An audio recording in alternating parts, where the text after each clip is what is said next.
son of a bitch. That's right. We're here. I'll play the next track, Spotify. We're good. But, hey everybody! Welcome to our first post-Phantasy Star Marathon stream. I actually meant to do this right here, kind of as an outro yesterday, and I completely forgot because I rambled so much about Phantasy Star. I meant to play not that song, but a different song as the outro, and maybe I'll do it today. But yeah, I'm thinking from this point forward, I'll probably do a little proper intro starting soon and outro screen for the start of every stream. So we'll see how that goes. But for now, let's jump into the game. For those who've already read the title or seen my social media announcements, you already know what game it is. For those who haven't, I don't know who. I mean, if you're watching this on YouTube, you can see the title. But, well, you'll find out in a second if you somehow didn't see either of those things, what we're gonna play. So without further ado, jump into it.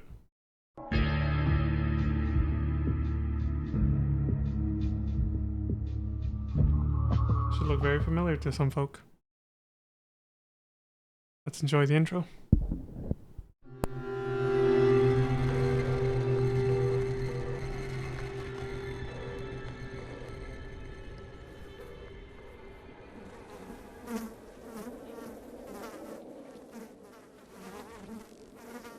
Hold up.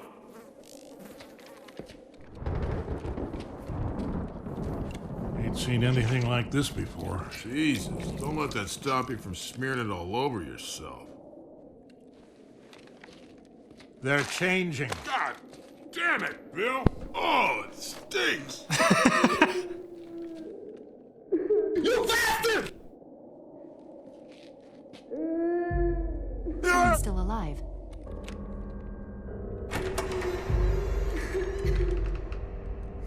Over there. Hello? Hello?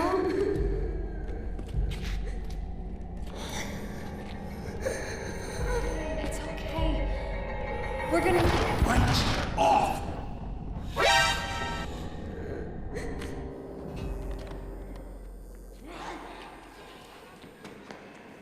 Oh, shit! Shit! They're coming! Run like hell!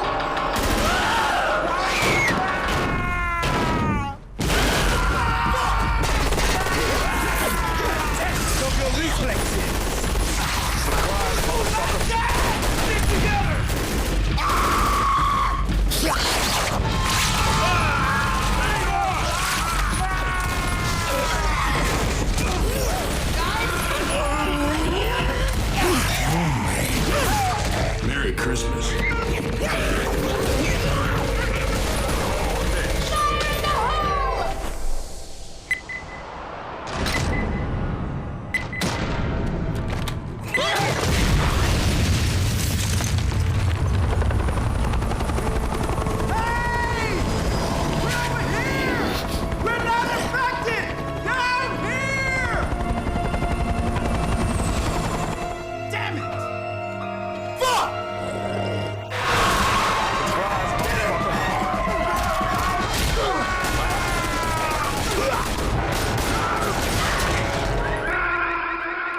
This is gonna get bad.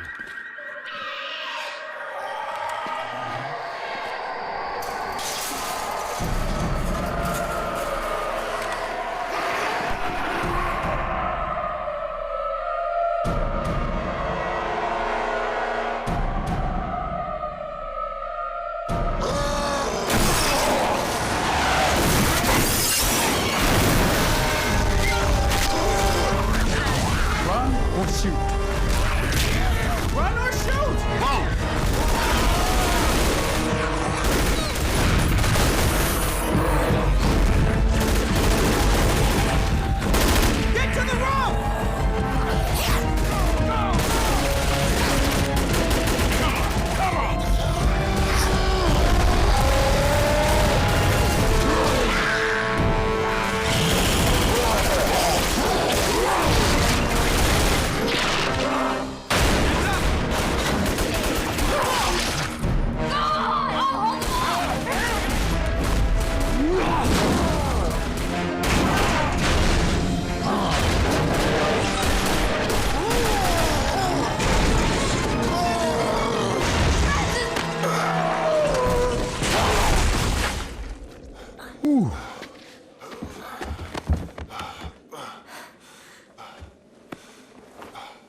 We made it. I can't believe we made it. Son, we just crossed the street. Bruh. Let's not throw a party till we're out of the city.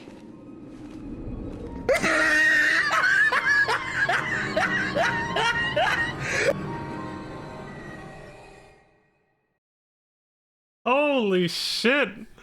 I forgot how sick of an intro that was. Damn, dude!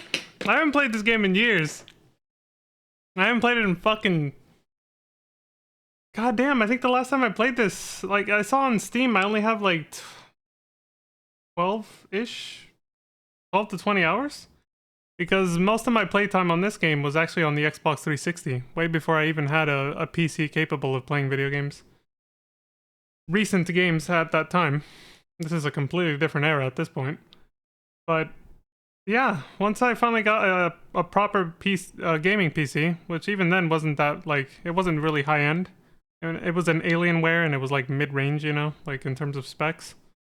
It came included with this game, so I put like 12 hours into it because I wanted to see what the PC experience was like, as opposed to having played it on Xbox years ago. First thing I'm noticing, and I tested this off stream, isn't there supposed to be like... Oh, there it is. Oh, there we go. Yeah. I was like, isn't there supposed to be music here at the title screen? It's a good thing I did a test run off stream, because when I did a test run, there was no music playing here, even after I adjusted the audio settings and everything. And then I closed it and then started the stream, and here we are, and now it's actually kind of working. So there is actual music for the title screen. Anyway, because I did a test run, most of the settings are already where they need to be, and I even made sure I could play the game. Like, I did a few seconds of like moving around the character and everything, all that stuff. So we're pretty much ready to go.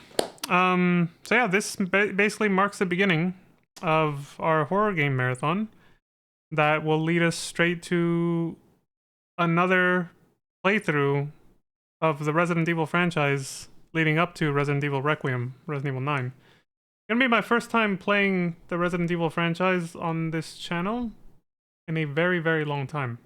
I think I pretty much, I didn't start my Twitch channel with it, but it was basically one of the very first marathon and franchise playthroughs in my entire like Twitch career. Like the first major, game series that I played through. And that was like 6 years ago. No, I think it was before that. If you look back at my VODs channel, it was my earliest videos where it was a playthrough of the entire Resident Evil franchise. So that's where the marathon is going to end, essentially. We're going to play a bunch of horror games that I have lined up. I won't spoil all of them.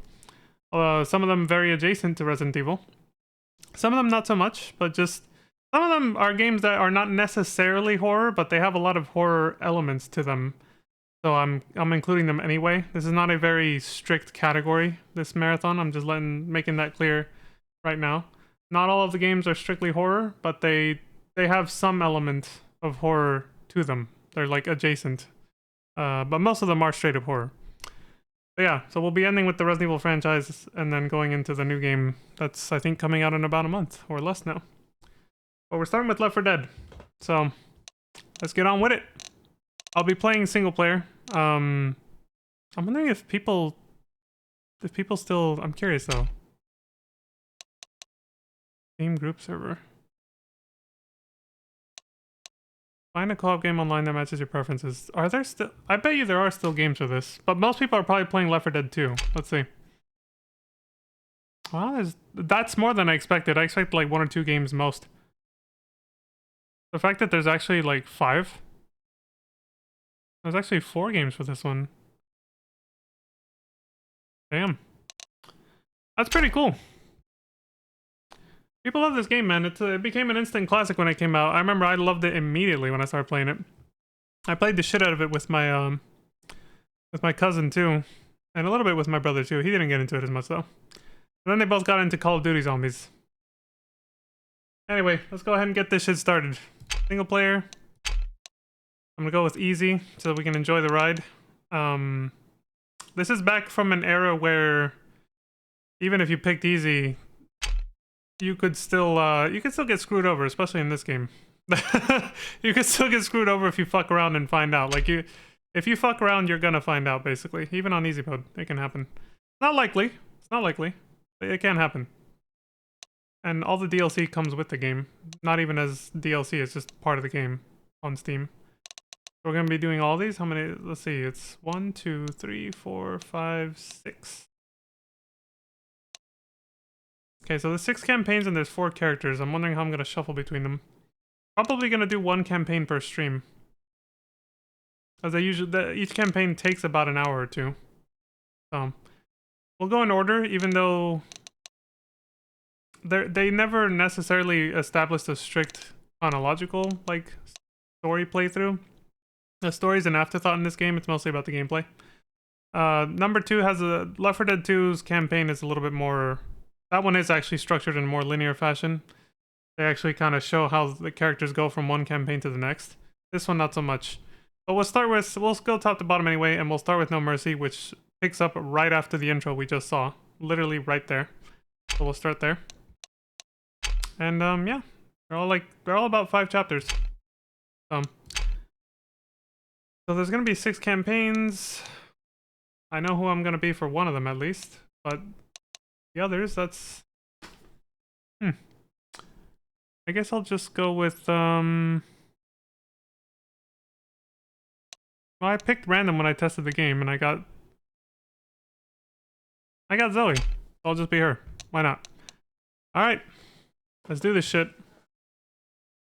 Curing the infection, 1 bullet at a time.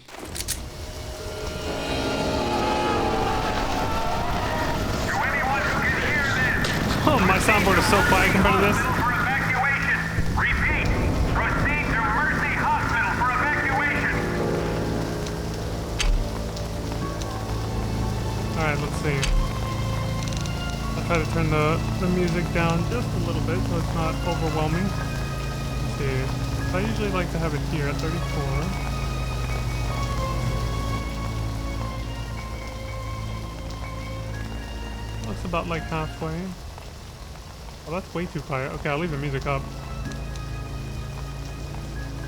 Let's test this game volume. Right. I'll leave it for my actual configuration. I messed with all this already. Let me see. We can take the subway tunnels to the hospital. There's a red line station not far from here. I hate subway.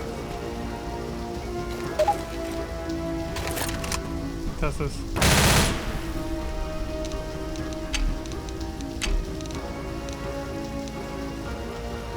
Too bad there's no way to just adjust like their... Yeah, there's no way to adjust like... Wait. You can only adjust the music separately, but game volume controls both the music and the sound effects. Damn, that's unfortunate. Oh well, it's gonna be loud. At least for you guys, as always, I have it capped at 80% volume and, you know, with the noise limiter or whatever, so you guys are fine. But for me, I'm not even gonna hear my own soundboard effects. And even with the limiter, they're probably gonna get drowned out by the game, which is fine. Whatever. This is less cutscene heavy anyway. I usually only play my soundboard effects when I have downtime, like cutscenes.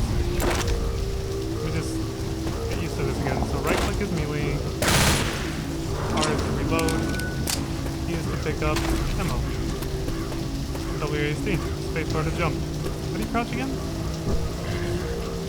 Chat apparently. Are you ready for this? I'm cool with that.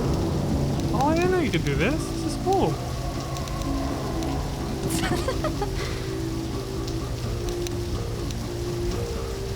I am so sorry. This is very similar to how... Ready, guys? Yeah, that's... Alright. That's very similar to Resident Evil Outbreak system of communication, like without voice chat. This game does actually have built-in voice chat though. So they just said it, right?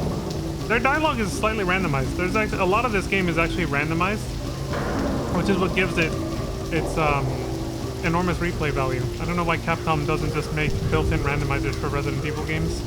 even though modders do it all the time and they're always like a fucking hit. This game actually did that, and lo and behold, it was super popular this time. It still has a hardcore fan base now. Alright, so they said we gotta head over to Mercy Hospital, so let's make our way there. Jumps are very small. Oh shit. There's a destroyed ladder from the cutscene. The intro scene. They pay attention to detail. I'm not sure about... I think for this game, if you fall off a ledge that's like... It's gonna be a lethal... Like, you're gonna die, because you do take fall damage. If you're gonna die, there's a chance you'll just end up in a down state. Because in this game, you can get downed and then your teammates revive you. Where you're just clinging to the ledge, and then one of your teammates can help you up. This shit's getting old. That is a thing.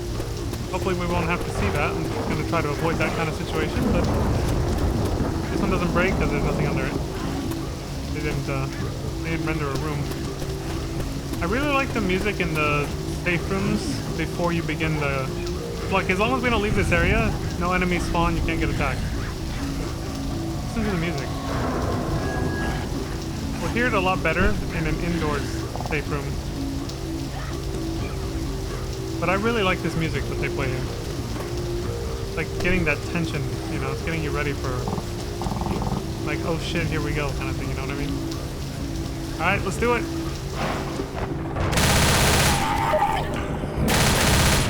Jesus, I haven't played a first-person shooter in forever. Even though mouse and keyboard is easier, it's still... It feels so weird not using a controller. Reloading.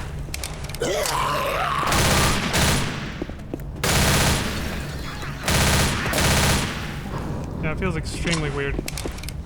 Not playing a game with a controller in a minute.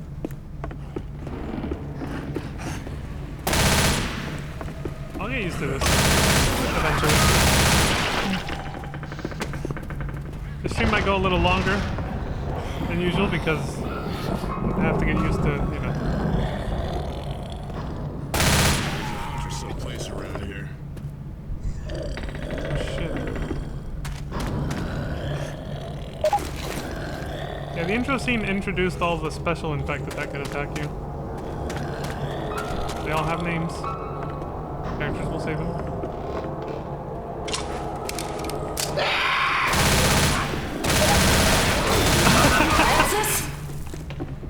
There is friendly fire. If you're playing on easy, no one takes any damage from your shots, from each other's shots. It doesn't matter if it's NPCs or you're playing with other players. Oh yeah, I think that's the only one they didn't show in the intro scene was the boomer. Big fat zombie that throws up on you and the puke attracts normal zombies like these ones. Reloading.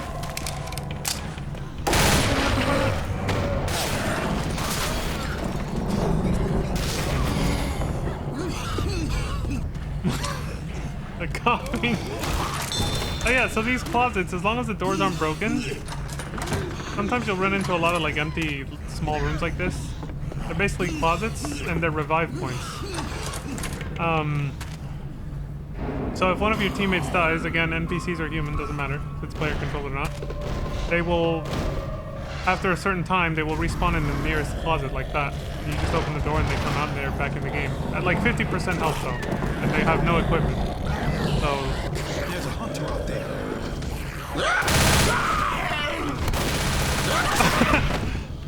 Jesus.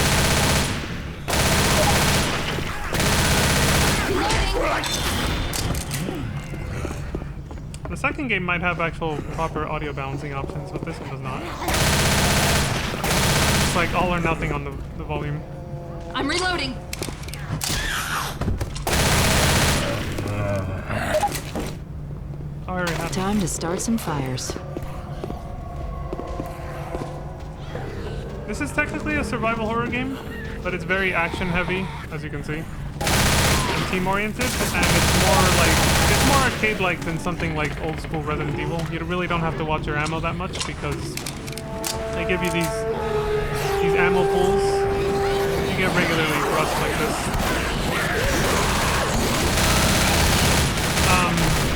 that's why I'm using this instead of, you know, being more conservative and mouse wheel, right? Using the pistol that has infinite ammo. When I first played this game, I was in Resident Evil mindset, you know, fucking a decade and a half ago or whenever I first got into this game. And I used this way too much instead of just, you know, using the goddamn main weapon. Because I didn't realize there was going to be an abundance of ammo for the main weapon. The, like, main firearm.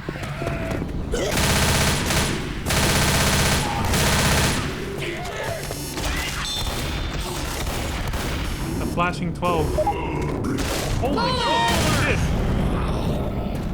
You shoot him too close, he'll get the bile on you anyway, even if he didn't throw up on you. Pain pills? Too late. Wait, I can reach him from here? Hold on a second. Too late, I missed him. I don't think you can go back up from here. Pills give you temporary health, which was a concept that I couldn't quite get at first. And I realized how it works. It's basically like kind of like using a shield in FF14. It'll protect your real health, Hunter around, don't get pounced. but it gradually depletes even if you're not getting hit. Because, you know, pain pills wear off in real life, so. Hey, man, that's not cool. You're gonna hear that a lot. Because my aim sucks. I couldn't hit a barn door. I got a pipe bomb over here. Like that.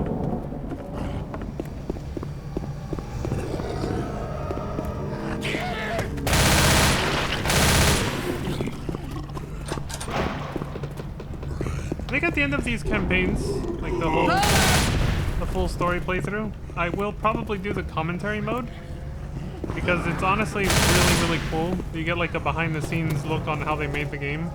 I think it's one of the coolest things ever.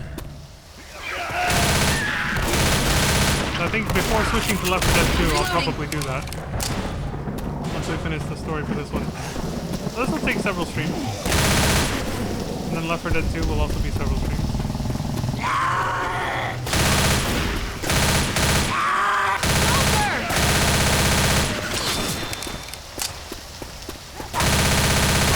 Motherfucker blended in. I didn't know. I thought that was just a normal infected until I saw the tongue shoot out. I was like, what the fuck? Reloading. Yeah, I'm almost out of ammo.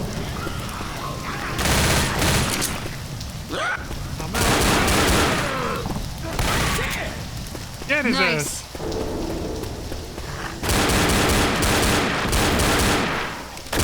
Reloading.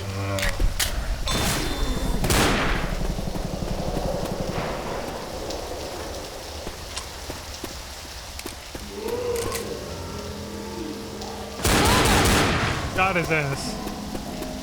Happens. I forgot I named myself that on Steam. I think you can change your name on Steam, but I don't even know why I picked that name. I think I wanted to switch it up to using like, I use Leon a lot for a lot of things.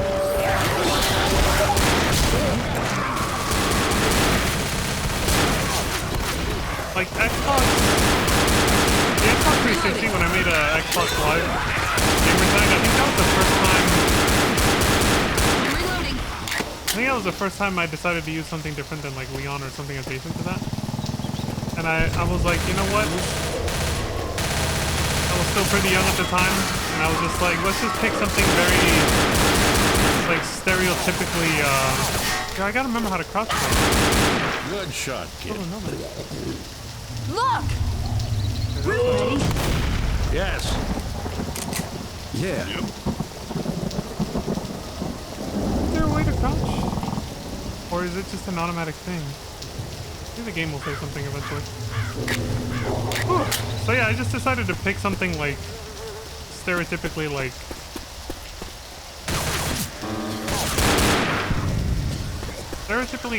not necessarily edgy, but just something close to that. I think my name was like Soul Master something.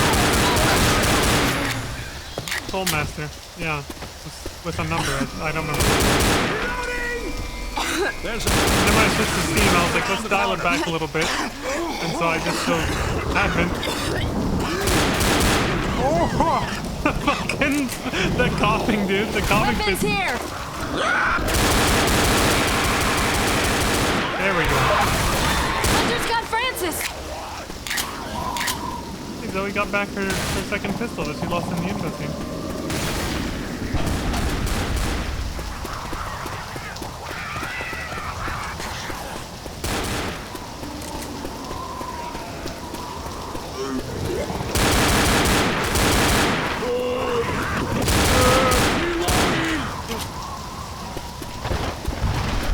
This game has a versus mode where the opposing team gets to use the special infected.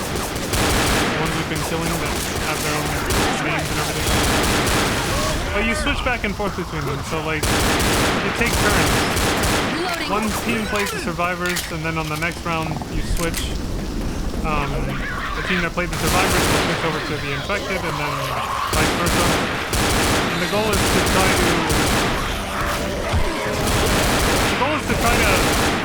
Well, if you're the survivors, get as far as you can. If you're the infected, obviously stop them from getting that far. And the points are tallied depending on which team made it the farthest. As the survivors. Like the main way to score points is as the survivors, these guys. Getting as far as possible. Reloading! And you do that for like the entire campaign, all 5 chapters of the campaign. And then at the end it tallies up the whole score and determines the winning team. Behind you! It's a team-based game.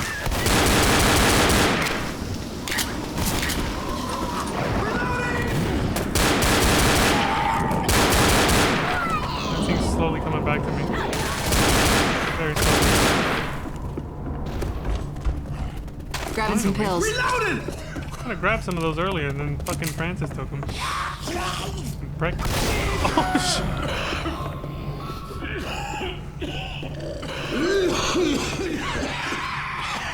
The coughing. I see you, asshole.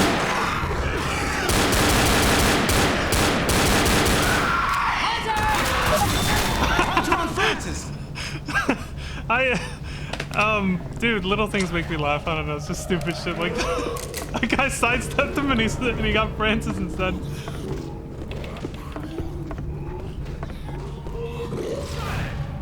If you take your time, there's a lot to explore. It's really neat. You see people play versus, you don't get to see this kind of thing because everybody's just rushing the objective for obvious reasons.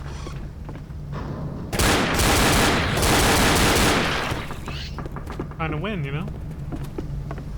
They'll rush the end of the level as fast as possible. That's the whole point. They'll only veer off a little bit just to try and pick up supplies, which also randomly spawn. The way they marketed the... And they talk about this in commentary mode, so I'll let them say it a little bit more when we get to that point, but... The randomness is... It's not completely random. Like, where items spawn, where enemies spawn, it's sort of determined as you go through the level. But it's determined based on how well you're playing. Nice. I almost hit that car. See that car with the light right there that's blinking? The car alarm's on. If you shoot that, touch it in any way, only if a human does it, and it attracts an entire horde attack. Like the ones we've seen already.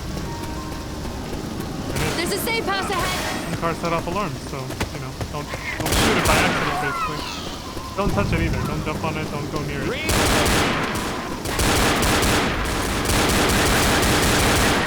Well, Lewis shot the fucking car, I think.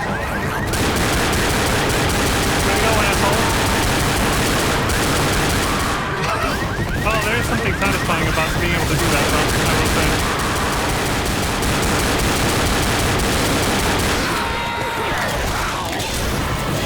Lewis, no! Saved him. He owes me now. Sorry, friend. I didn't mean to shoot your ass. It's like, stop shooting. Oh my god. He's fucking pissed.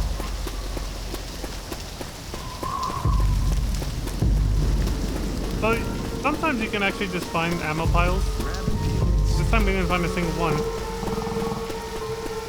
But you'll always find one at the next safe room, which is where the level ends. The chapter that you're on. It ends when you reach this. You'll usually see a marker like this. Not always, it depends. And then a big ass strong door like this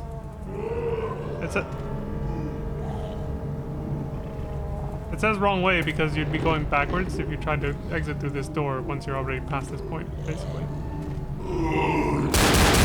That was him crouching, by the way. I know there is a crouch, because he just did that.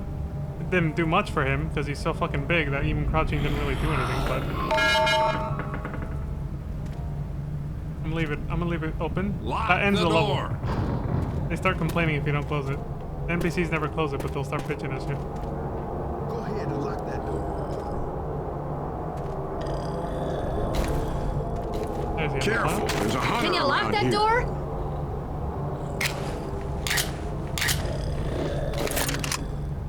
Lock the door.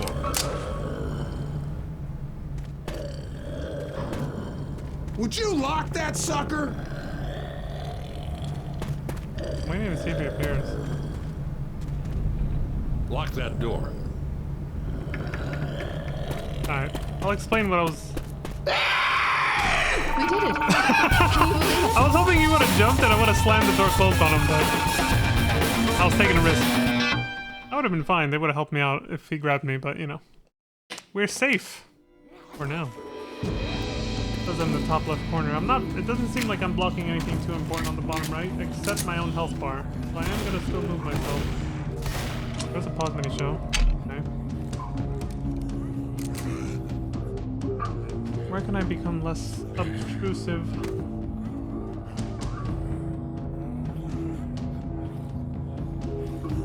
I think I'll stay where I am, but I'm gonna shrink the camera size. For this.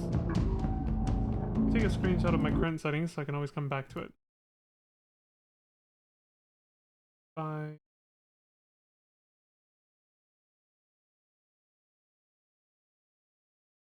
Keep a screenshot of that. Now let me shrink myself down a little and move myself a little.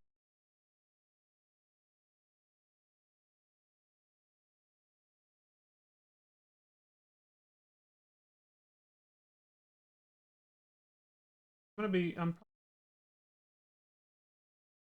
to be able to show my health bar, so.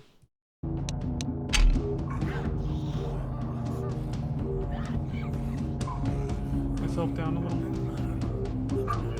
Unfortunately, I can't make this adjustment without like in the actual.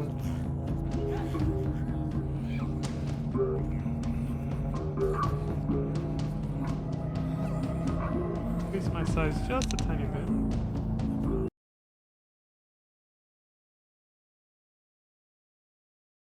How that looks.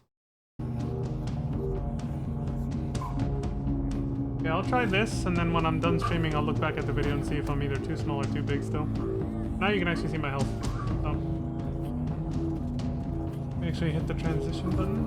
Make sure actually the settings went through. Okay. We're good.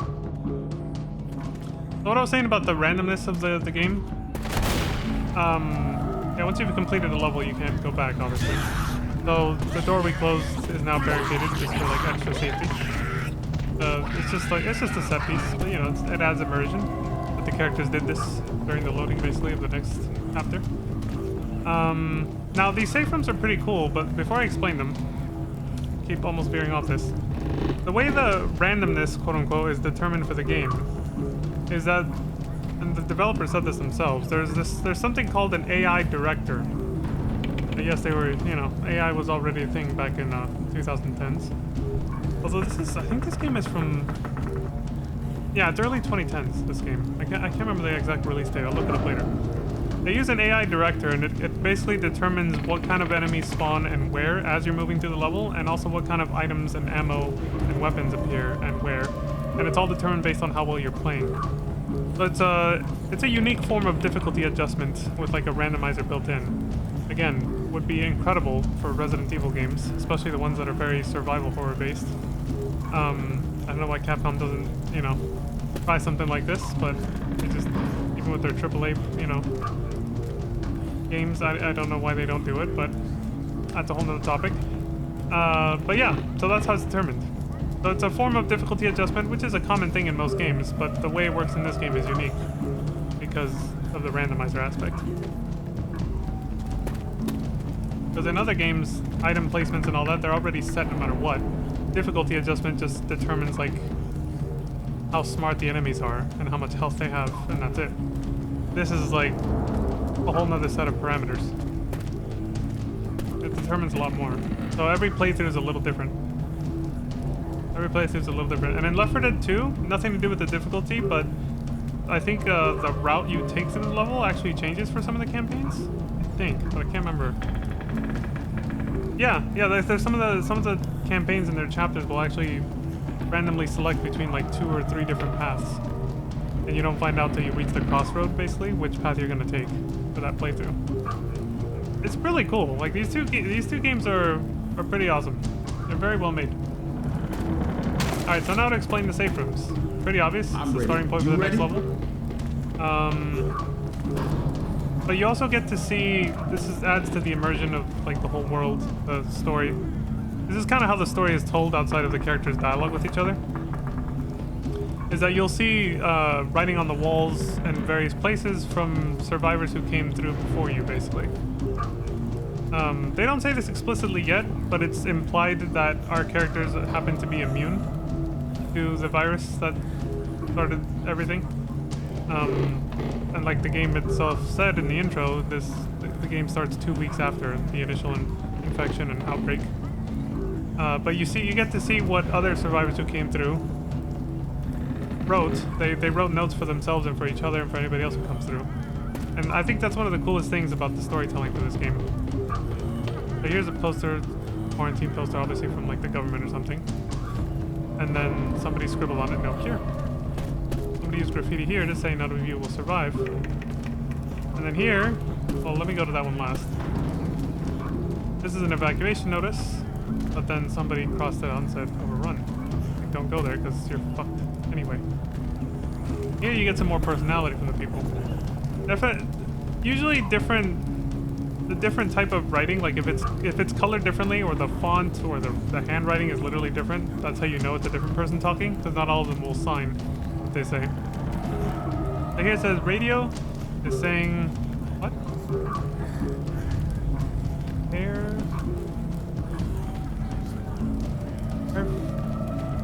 I can't read that. Yeah, I can't read that one. Bear Prosecco has been quarantined. I don't think I read that name right, but I can't read it. It's illegible, that word. Entire city is gone. If you can read this leaf with a little skull. People wearing the Ronies masks. This is way before the Rona though. Way before COVID. I gotta remember how to fucking crouch. There it is, it's control. Oh, that's very uncomfortable, but I can do it with my pinky. Control, there we go. If you move slower crouching, obviously. Keith waited. No, Keith, and there's a comma, so this is directed at Keith. Okay. Keith waited 3 days at the meeting spot after we got separated. I can't wait anymore. Meet me at Mercy Hospital. Krista. Well, we're headed there. Maybe we'll see them. Sarah! Jen is fine. Meet us at Riverside. Aaron. Riverside is actually a different campaign in the story. So some of these will actually reference the other places that you get to visit throughout the story. It's very immersive. I like it. Now you might have heard a bunch of gunfire when we started. You can shoot through this door, which as long as this bar is on it, nothing can come in here. So like if you're playing Versus, or even if you're not, Special Infected cannot break through this. Normal Infected, the normal zombies obviously can't either. But you can shoot them if they're on the other side of it. I don't think it'll work for her because yeah, the angle's off. But if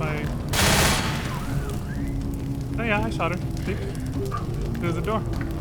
So your bullets will go through this steel door, but the enemies cannot hurt you. Once you take the bar off, certain infected can break through, like Special Infected. Once you open the door, it stays open, especially if you're playing Versus. I don't think you can't close it again. But that officially starts the level. You'll know because the music will change. Listen.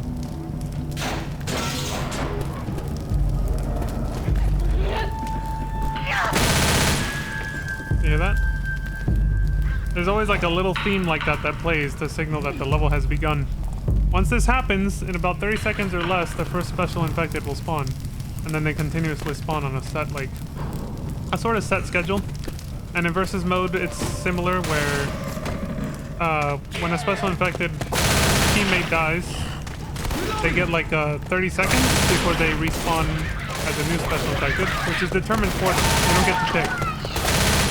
It's randomized, but I think it's also determined by how you play.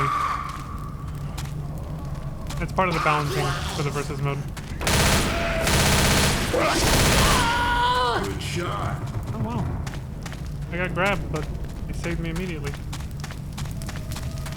Even on the hardest difficulties, the your AI teammates as a survivor tend to have incredible aim. That doesn't mean they're going to be able to save you on the hardest difficulties. It's usually still better to have human players. But yeah, at least they do something for you. They're not the smartest, but they could be worse. If you're playing on easy though, you'll be fine. They'll carry your ass. So if I'm playing on easy, they're gonna carry me. Molotovs over here! At some point I gotta show these. I mean, Molotovs are explanatory. They'll just set everything on fire, obviously. Pipe bombs though, well, they showed that in the intro. You see how they work. They attract all the enemies into one spot because they're attracted to the noise and the blinking light. Better than just like some regular grenade. Which don't exist in the game. Pipe bombs are the only explosives.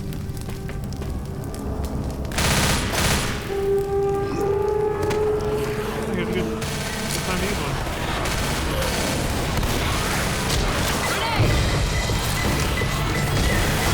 Uh-oh, it bounced all the way back to where we are, kind of. That hit me. Holy shit! Yeah. Oh, hopefully my webcam's not too small. We gotta take the red line north to Mercy Hospital. The Reload! airman we saw earlier. Smoker! Oh no! No! Now, you can save yourself too, but you only get like a second. If he would have dragged me a little, like just a split second longer, I would have lost control of my character and would have been completely at its mercy. I would have had to wait for one of these guys to save me. There are very small, niche little spots. I remember this. Molotov! I remember that there's this, what I'm about to say, I just remembered. There are small niche spots where the AI cannot actually go, like your teammates. If you happen to get pinned in one of those spots and you're just with AI teammates, you might just be dead. It's very rare though. That's like very, like you have to have some seriously bad luck. It's not common at all, but it can happen. It did happen to me once or twice. Oh, also I just realized I totally forgot to do something. Oh, you know what? It's probably for the best actually. This is the first stream and I'm yapping a lot. Never mind. I'll change that some other time.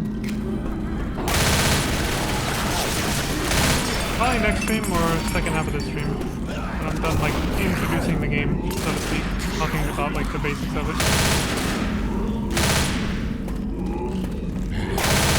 What I'm talking about is a follower only mode. I still have the settings from avoiding spoilers for NGS. I gotta open up my chat. So I'll do that after at least the first half of this stream. Because I sort of just wanted to like... this is usually what I do when I start a new game. When I start playing a new game on stream. The first day I'll usually have my chat closed down a little bit. Because I'm trying to just sort of introduce the game properly and talk about it. And stay focused on that. And then later I open up the chat once, especially if it's a game that takes several streams to play through, like this game's going to. And I'll open it up. Hunter! Oh god, I did not see him! You can't break free, by the way. You have to wait for your teammates to help you. Because again, it's a team-based game. There's only one special infected in the second game.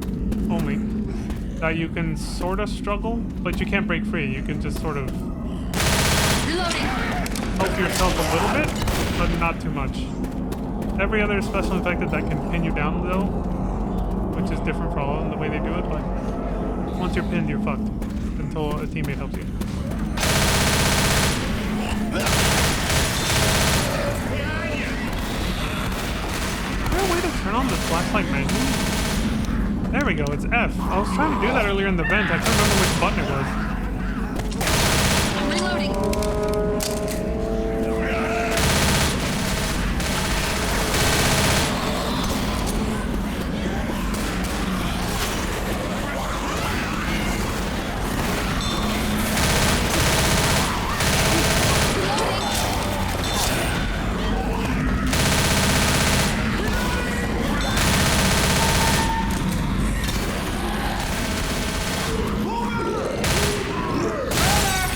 I thought it was too close. Thought I was gonna get fucked.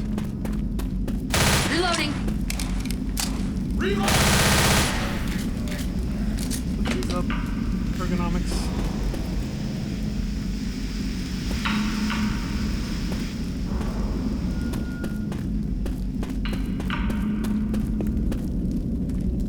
Where we came from, right? Wait, I don't think so. Oh. There's a switch around here. Yeah, thank you. Flashlight's off. Oh, there's a respawn point. Okay. As long as you leave the door intact, you can use it as a respawn point if someone dies. The game has a three downs in your out system. There are some things that can kill you instantly, but for the most part, when you lose all your health, I saw that motherfucker. He's hiding. Where did he go? I got disoriented anyway. Where did we originally even come? I don't remember if there's a way, if there's a map or how to access it. Fucking Pepe aim, dude! Does this make you more accurate? Yes, it does. See the crosshair?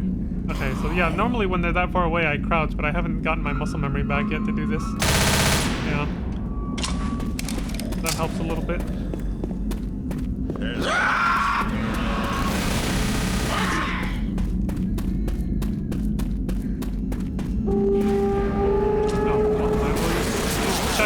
Oh, they're coming from here. Great. Fire in the hole.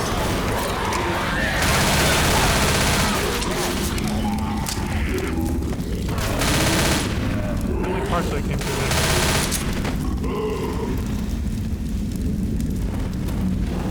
Now the captions that I have on, Boomer! they help you with what I'm about to say, but if you also pay really close attention and you memorize it, there's certain grunts and groans that the zombies do that they'll determine their state. So they're always making noise, the balancing mechanic, but they make different noises depending on whether they can see you or not. When the special infected can see you, they usually get more pissed off and they'll scream like a lot louder, which they obviously all have a different type of voice. Surprise, motherfucker. So they all sound different, but you can, after a little bit of time of playing, you can usually catch on to what they sound like when they see you compared to when they can't. The hunters also make a different, when they're growling, it's because they're crouching on the ground, which is required for them to pounce on you. They have to crouch for like a second or two before they can actually leap. Otherwise, they just run like a normal infected and can just hit you like a normal one. And that's it. Alright, we've been here long enough. Channel 5. You knew I was gonna blast him. Keep getting disoriented because I'm yapping too much. Get the hell out of here.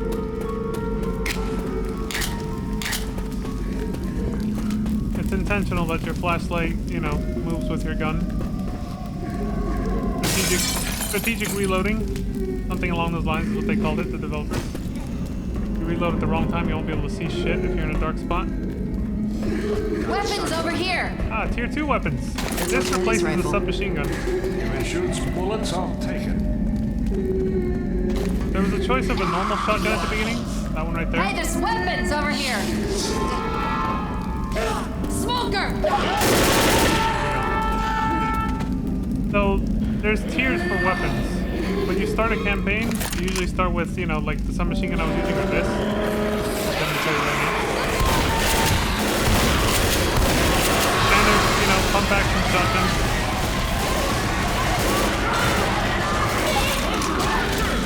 Not long enough, but whatever. Watch out! Taking these pills. Boomer! Thanks. You can obviously heal your teammates and they can heal you. So yeah, there's this, but the thing with the shotgun is it's not like in other games where if you reload with 1 or 2 shells, it reloads the full capacity. It's actually per shell. So the strategy for using this is to constantly reload every chance you get, so you don't end up in a situation where you have like 0 shells and then you have to reload all 8 and you're defenseless. But the tier 2 version of the shotgun, the upgraded Weapons over version, here! would be this, which is a semi-automatic. Same drawback though, you have to be reloading constantly if you don't want to end up helpless. But it carries 2 more shells too, it's got 10 instead Hey, of there's 8. weapons over here! This shotgun Ammo is here. basically the assault shotgun in Resident Evil 1 Remake, what you can get from Richard. Carries the same amount of ammo, 10 shells, and the design is pretty much identical. Hey, there's weapons over here! There's a couple details that are different, but it's meant to be the same model, Cool. basically. That shotgun. Ammo here! With Resident Evil Remake. Weapons Anyway, I over prefer here! rapid-fire weapons. Different situations have different advantages for different weapons. You know, you can min-max it and all that. Where is this? He's camping and waiting for me. Probably right around the corner of this fucking thing. Yeah, there he is. Surprise, motherfucker. It's a witch. Don't disturb her and we'll be okay. Lights out.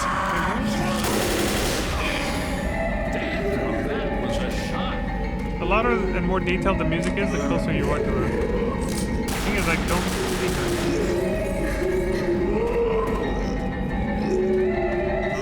Oh, there she is. Okay. Nice. Wait.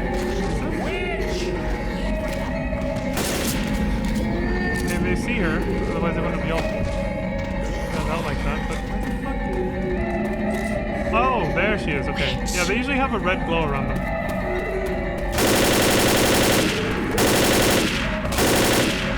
The intro showed how strong they are, but gameplay-wise, it didn't really demonstrate exactly what they're capable of.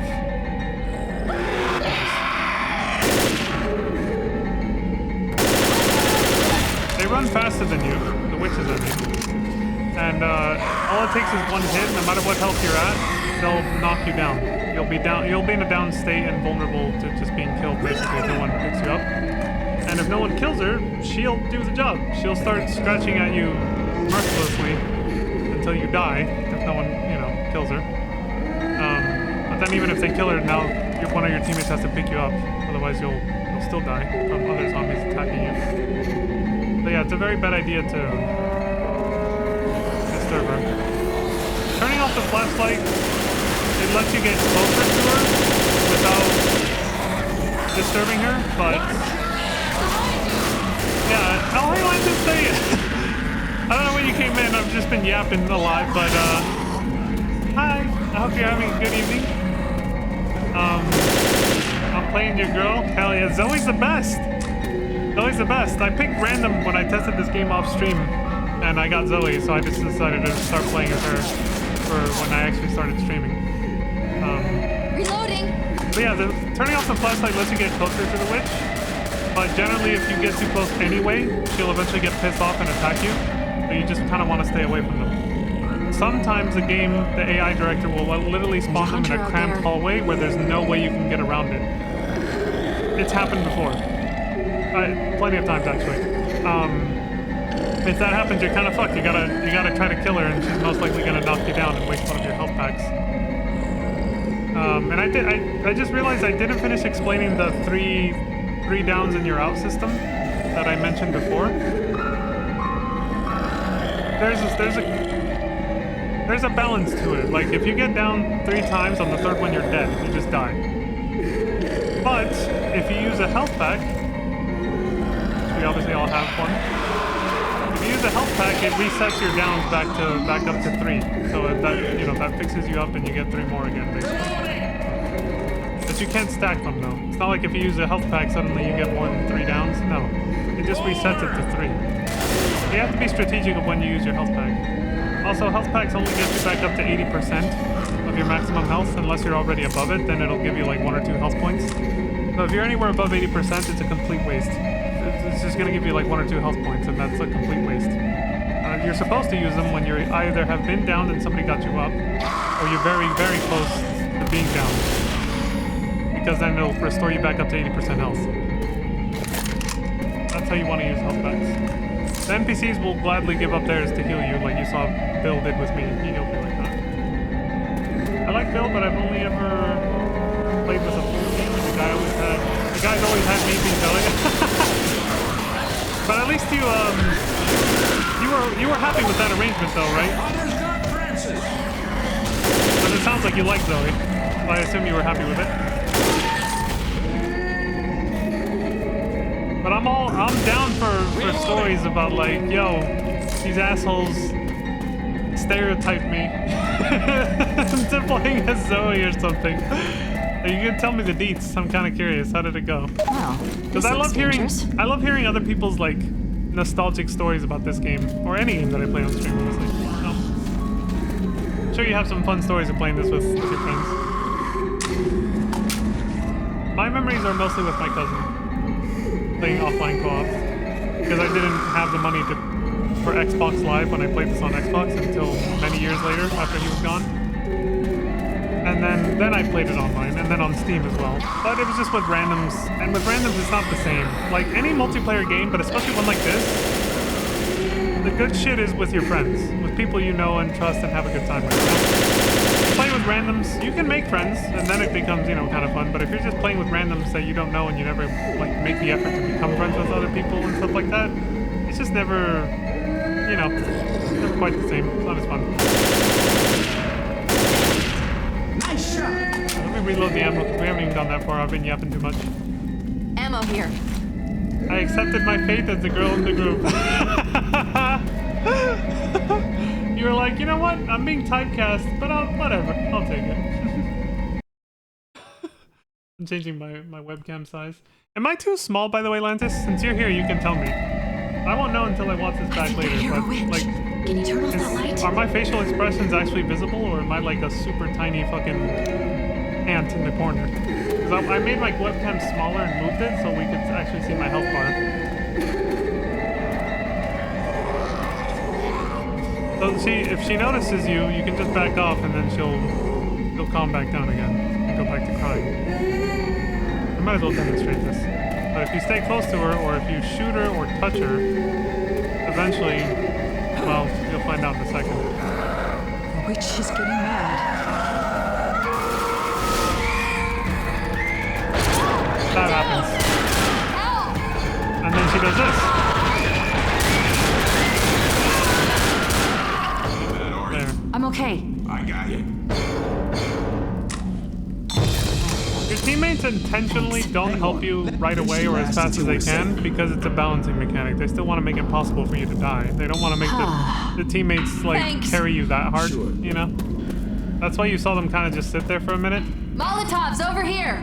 Because they did design the game so that you feel the consequences of your actions. Or that, you can still get overwhelmed even if you're playing on easy. Like I said earlier, you can still fuck around and find out.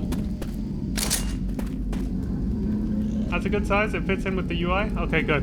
I was just wondering because on my screen, my little stream preview is so small that for me, unless I go open my stream on Twitch right now and make it full screen to check, for me, I can't even, I'm like this tiny little box. So I had to ask somebody.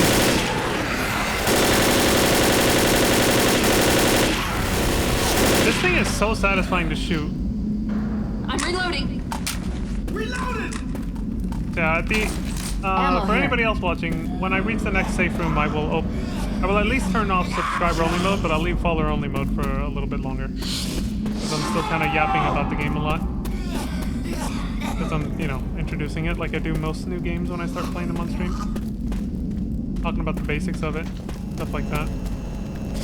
But I'll eventually open up the chat. Not yet. Ah, fuck him. Let's just get out of here. He'll follow us. We'll get him later.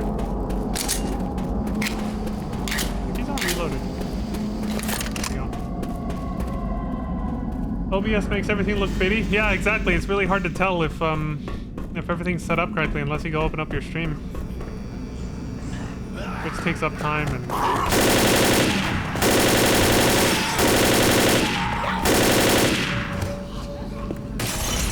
Heals? You might need these. So how much did you play this game, Lantis, back in the day?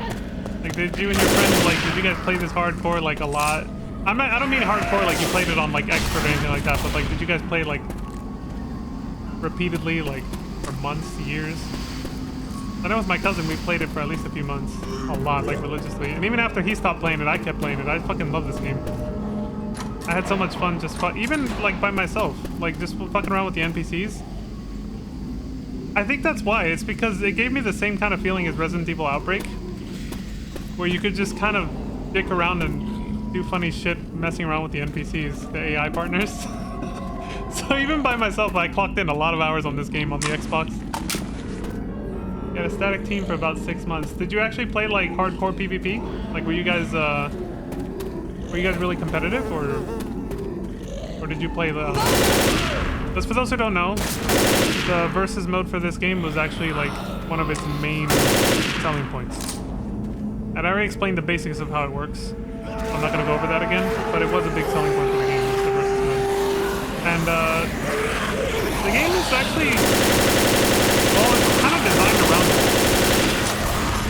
Yeah, it's actually mostly designed around the versus mode. Yeah, I just remembered as I said that. In the commentary mode, where the developers talk about it, they said the game started off just being versus. And then they added the single player campaign later when they realized, like, towards the end of development, when they realized, hey, some people might just want to play through, like, the campaigns and stuff and just, you know, take their time and not just be fucking rushing an objective against another team. Like, you know, Team Fortress 1 and 2. Same company that made it, Valve. You know, the company that runs Steam, the entire fucking PC web store. We did co-op and PvP. Okay. So I take it you guys probably played on, like, the higher difficulties when you did co-op? Like, what are they called again? Oh yeah, there's something else about this game is you can actually, if you hit here, call a vote, you can actually change the difficulty mid-campaign, or even just go restart the campaign or go to a new one. When you're playing by yourself, you obviously always win the vote. So you can change it mid-game. There's easy, normal, advanced, and expert. I didn't see the description for easy earlier, and we can't see it now. Unless I change. Let me change it to something else. Play this game in normal mode. Advanced says play this game in advanced mode for experienced players, in parentheses. And then expert, play this game in expert mode for the most challenging survivor experience. Even with a good team, like a good full 4-man party or whatever, for a 4-person party with good players, expert is not a joke. It's not. It's extremely fucking hard. It's actually very difficult.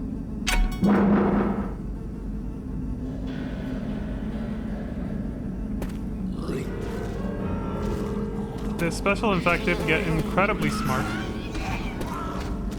and will just destroy you and your whole team. I'm not gonna sit here too long like this.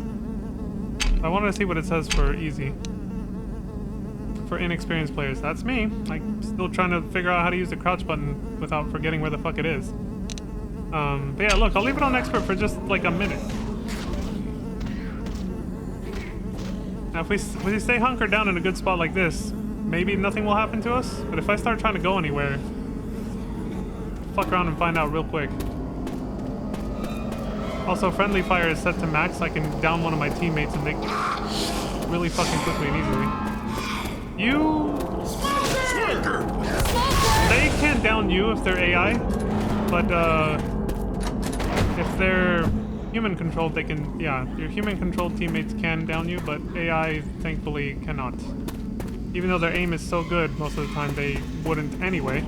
But sometimes stray bullets will hit you from them, but they won't do any damage to you. Frustration-free mechanic, you know?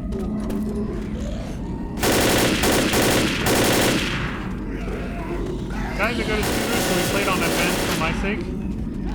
They're saying normally they would play on expert, but for you they would lower it to advanced at least.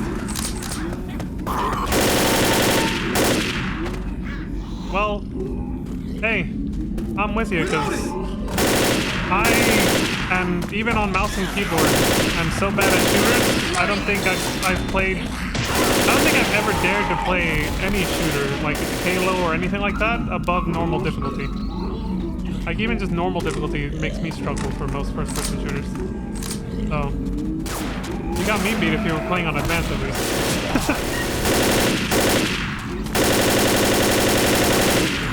If we die, I'll switch it back to easy. But for now, I'll let it keep going just so you can see what can happen and how badly things can go wrong really fucking quick on expert.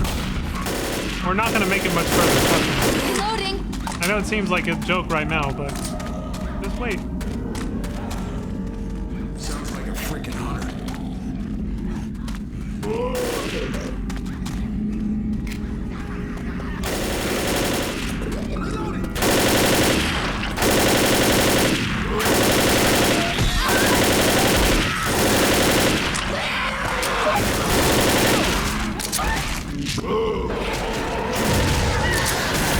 Where how the fuck now?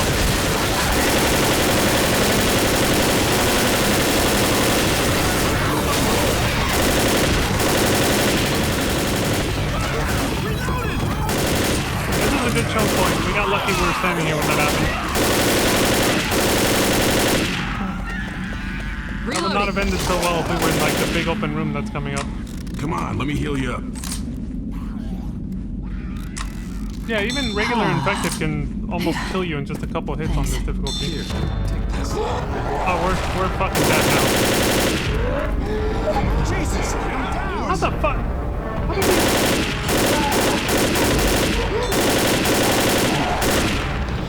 Can I just sidestep for a second, Lewis? We have plenty of cover here, man.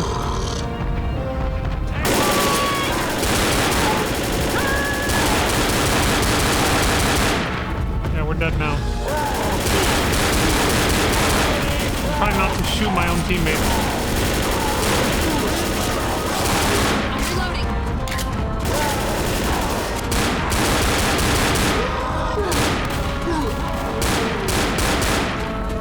Again, we're very lucky right now we're in the spot we're at. Anywhere else, we probably would have been killed already on this difficulty. Look at my teammates' health. They're already fucked, and we're out of health packs except mine.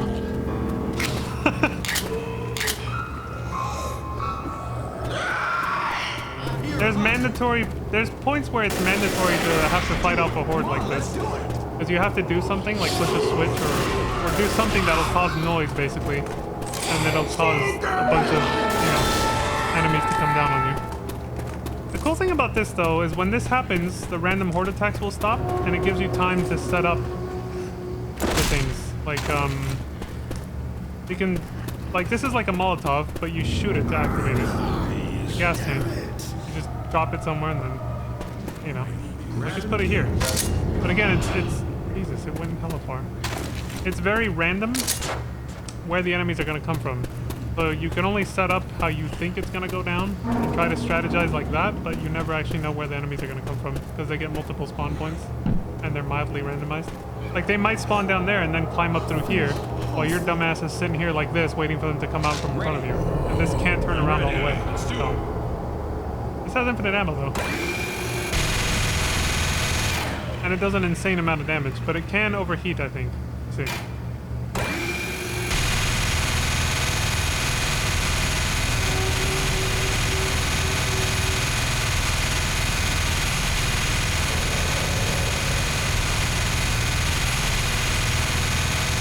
Okay, I guess not.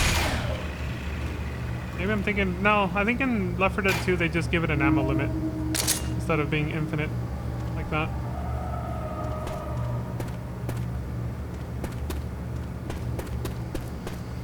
Alright, a good example of how bad things can go from bad to worse on Expert is, well, as soon as I hit this button, we're probably gonna die. we go. But we might not even go through this. Get ready, here they come.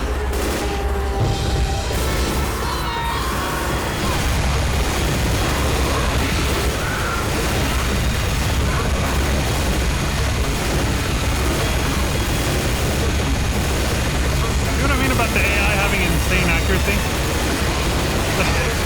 They're covering my ass pretty well. But it's not perfect.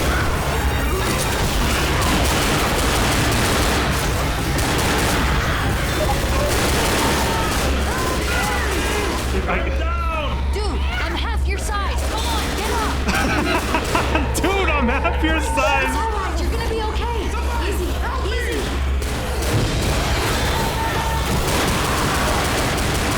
Yeah, it's not just one horde you get.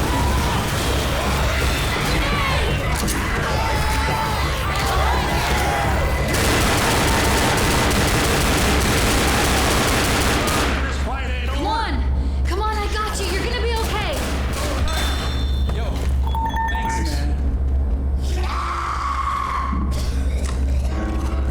So when you're downed, you can still shoot with your secondary weapon, your pistols, basically. Only one, I think. No, I think you can use two. You can use two. So if you have two, you can, you know, you can still shoot when you're down. But it's a very, you can't shoot like this. It's a very like. I mean, you guys saw it when I got downed by the witch. It's very slow. Smoker! Prick.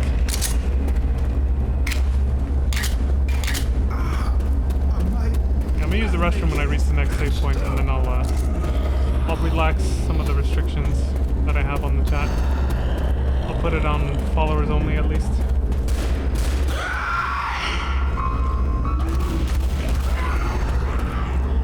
Probably by next stream I will open it up completely.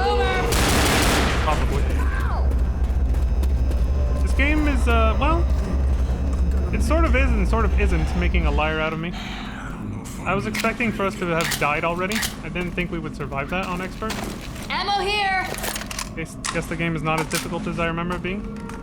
But it still is difficult enough that I know we won't make it much further. I don't think I've ever gotten close to completing an entire campaign on expert. Weapons here. Those bastards eat me. Not kidding. We're all on our last legs. First aid. This won't last very long. Watch Might my as back, well. please! Smoker! You can shoot a little bit through thin walls like that, but I mean he got away too quick, so.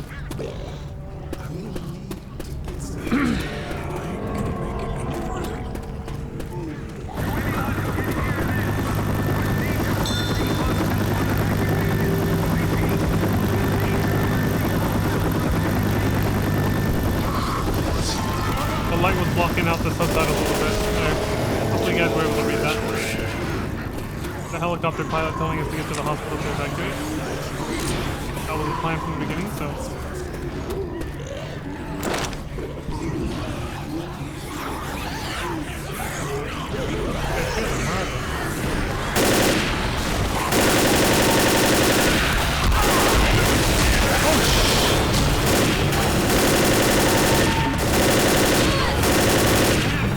real fast. Oh, Lewis just died.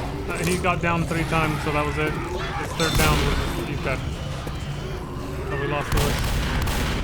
Now we gotta hope we can find a revive closet, which I think these are 2 of them right here. So we just, as long as the doors are intact, though, I think you can still use it. If we wait long enough, he might spawn there. Where's his body, though? Lois! Oh, God, I'm gonna miss you. See, that's a nice. I was just starting to like that guy. This is a really nice detail about when this Lewis happens. didn't make it. Oh, Christ. The characters will actually mourn the character that died. So, the details, man, little things like that. The game has a lot of heart and soul put into it, man. Going home in the box. We're all going home in boxes. Oh, there he is. Oh, you There we go. He's revived. He's back. but only 50% health. Oh shit! Uh-oh. Oops.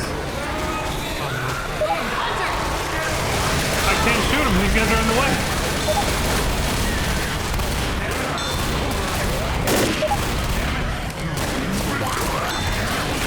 I'm trying to get in a position where I won't accidentally shoot Lewis or Francis, but it's so cramped. You're not gonna Some help over here. But shit. We gotta get some first aid. I owe you If one. you go down like this again, it's over. See, when you revive somebody, if your character says something like that, it means the character you're reviving is on their last down. If Bill goes down again, he's dead. Just like what happened to Lewis.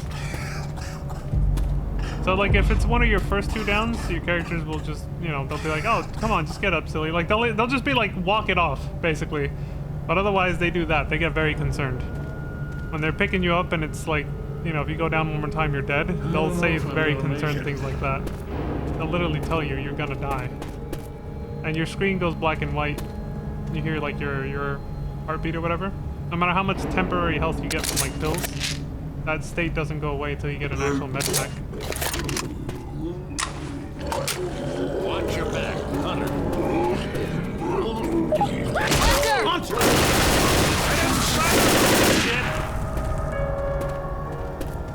I can't believe that There's went a as well as pipe it bomb did. here. I'm honestly impressed with how far I've made it on expert. Weapons.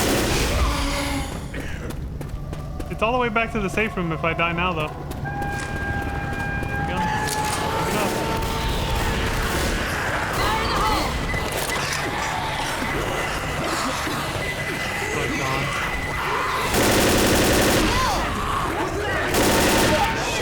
Oh, Francis and Bill are dead. Lewis is down. I'm the only one still up. This ain't gonna last much longer.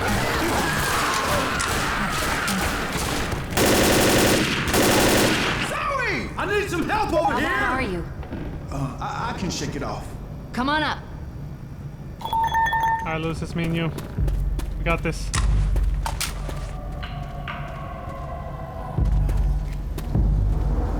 Not the old man! Probably a good idea to close doors behind you. I mean, the zombies can eventually break it, but it buys you a little bit of time.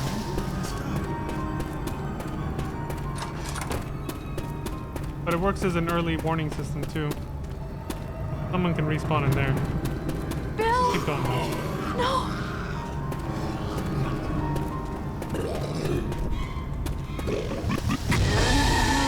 Asshole! Oh, we're dead.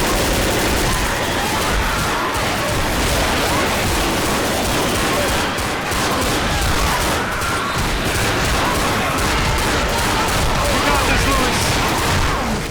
Ah, we're dead.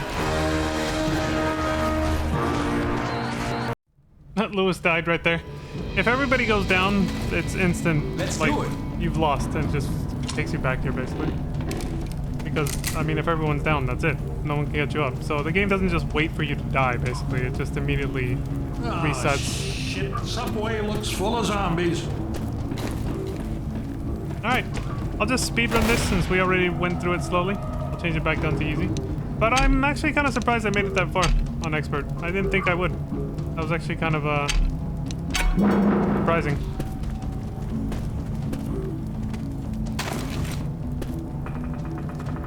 Okay, let me speedrun this because we already did all this shit.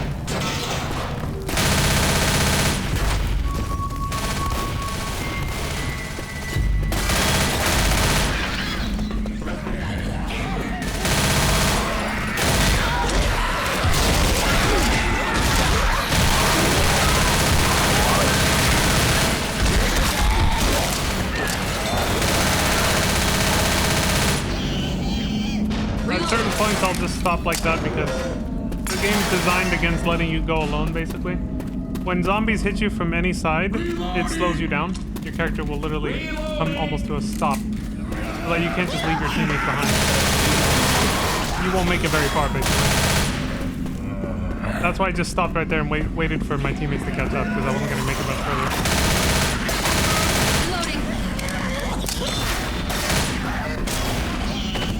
The game is designed to punish people who try to run off on their own, basically.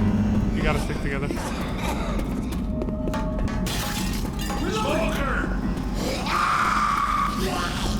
So I'm gonna speedrun this, but not to the point where I just try to leave everybody behind, you know? Ammo here! Shit, we can get the weapon upgrades this time. Alright, I'm gonna leave her alone. There is an achievement you can get for shooting her in the head with a shotgun, and I've seen somebody do it on stream. I never succeeded at it, because it has to be perfect. Your aim has to be perfect for it to actually insta-kill her, otherwise you'll just piss her off and then she'll fuck you up. It's called Crowning the Witch or something like that. I don't have a shotgun, so I can't even try it.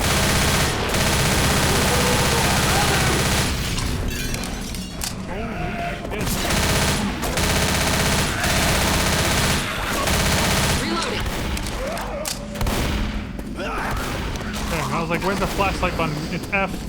F for flashlight. There's the revival closet.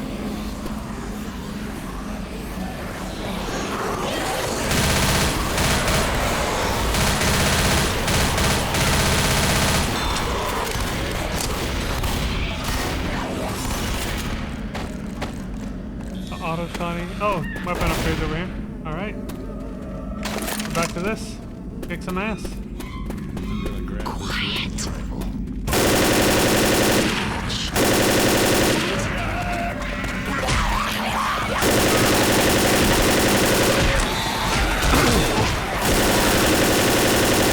What's really cool about this game is you can reload while shoving enemies back like that.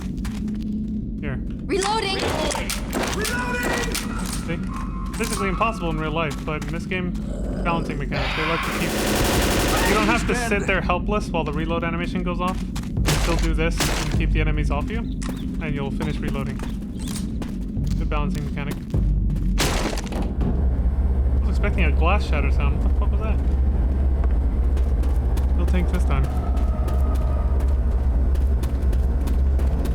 Alright then, let's do it. Last time they kind of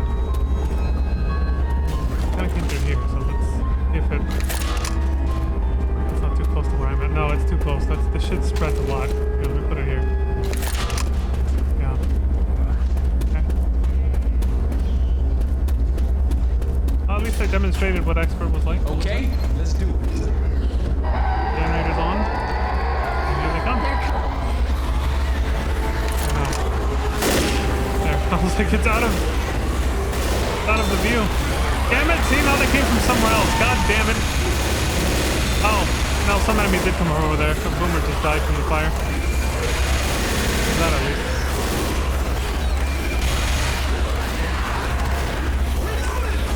That door is opening. It's the only way forward.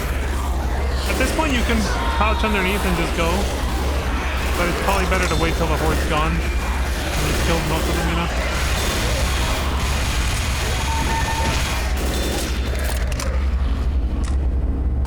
We good? Reloading. Pills here! Might as well. A bit of extra health.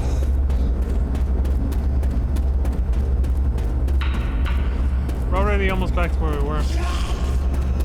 Most of the time spent has just been me, like, talking about the game and all that, so...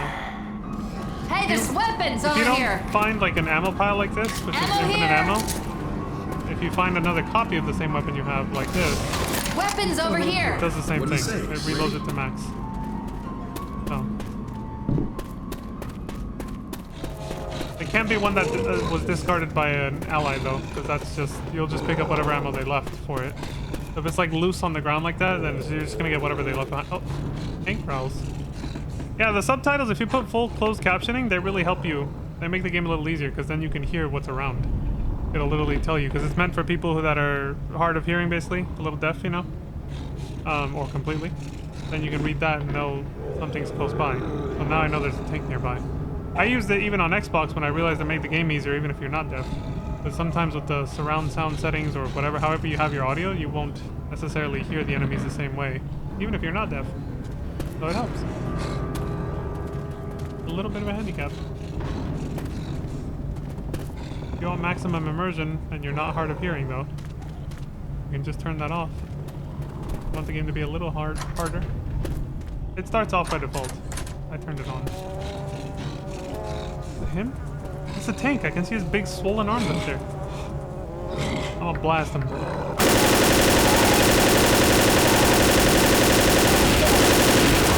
Oh shit. Okay, Reloading. I think there was an achievement Reloading. for hitting him with a pipe bomb, but that's hard to do because he's not gonna chase it. He comes after you, like the other special infected. They're not fooled by it. But if you manage to hit him with a pipe bomb, he actually staggers. And if a player's controlling it, they'll lose control for a little bit because they'll be staggering.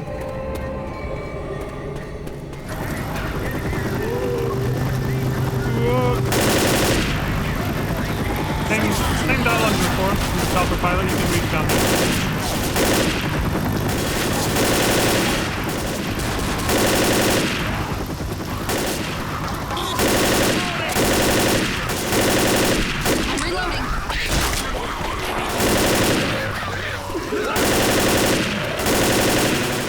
Set off the car alarm last time. Let's see who does it this time. We got a pipe bomb anyway. It's all good. Do you see the way the zombies were running? They were side strafing because they're smart enough to know how to cut you off if you're trying to run ahead, basically.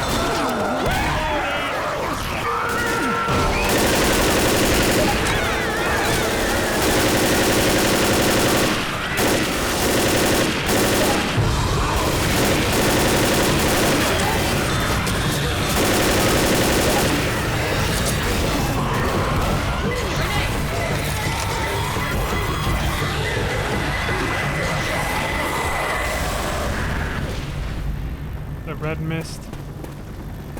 The effect was a little different with slightly lower graphic settings, like on the Xbox. These are revival closets. And here's a safe room. These chapters are actually pretty short. I'm just yapping a lot because I'm explaining how the game works and everything. Because that's what I do when I'm passionate about a game I'm playing. I like to introduce it properly and explain a lot of its basic mechanics as I start playing it for the first time on stream. So that's why we're taking so long to get through this. But yeah, I'm gonna take a little break here. I'm gonna Close the relax door, please. the chat settings a little bit, but I'm still gonna have it in follower only mode for at least until next time. That door ain't gonna lock itself, people. Shut the fuck up. Alright, I'll be back in a sec.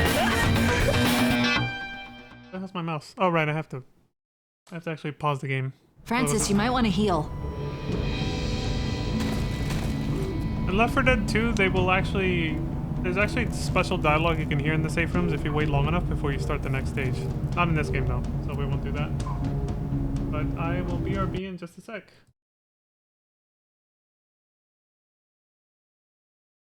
I'll click back into the game so you can hear the music at least.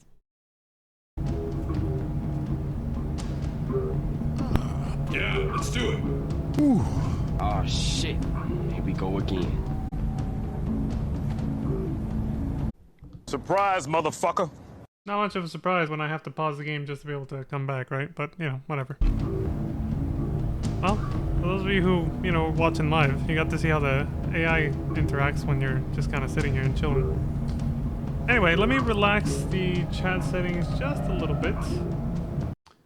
Now that I'm done, I think I've pretty much covered all the basics of the game at this point. I'm done like sort of introducing the game and its basic mechanics.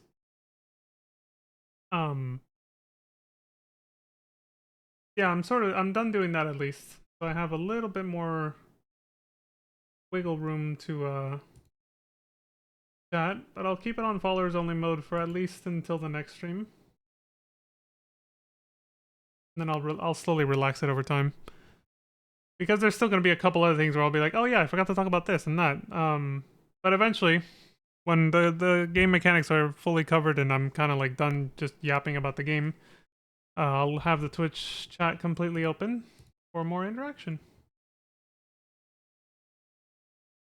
Alright, we're good. Let's go.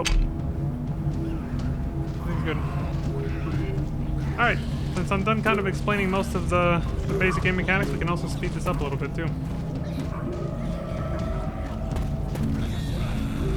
The campaigns are not overly long because it's meant to be a very arcadey, just, you know, jump in and play kind of thing. Jump in and out and play, you know. You can join campaigns halfway through, like mid-gameplay and everything. Just take over an NPC character. If you have a private room, you put a password, then only your friends can join or whatever. If it's public, then anybody can join, yada yada. You know, standard matchmaking stuff. Let's see what we got here. Heather, ignore the plan. Airport is quarantined. Meet me at Mom's. Rick. Okay. Nobody's coming to save us. They are going to bomb the city. Get out. Okay. Not too far-fetched, considering what happened in Raccoon City in Resident Evil 2. They can talk. That is something the developers talked about a little bit, is that the zombies make noises that kind of sound like they're talking. They're technically not talking, but they did find it that it was a nice touch to make them a little bit more unnerving by making them make sounds that almost sounds like they're actually muttering and stuff to themselves. To Helen Lane, Dad and me love you, and we are all right. Will, and they stop there. Andrew Hale, Danny and I love you. Some of these are goodbye messages. It gets a little dark and sad, despite the very lighthearted and comedic overtone of the way the characters interact. When you read some of these messages on the walls, it's kind of like, damn. Not airborne? Wait, what does this say? Safety checklist. Seek shelter in fortified windowless room, preferably underground. What is this, a tornado? Ensure all openings have been securely obstructed. I guess they treated it like it. Secure the room with plastic sheeting and duct tape. And this guy said not airborne. You get infected by direct contact. Oh, that's a form of direct contact. You know what I mean. Fluids. Listen to your radio for further instructions from authorities. CEDA. It's this game's parody of FEMA, basically.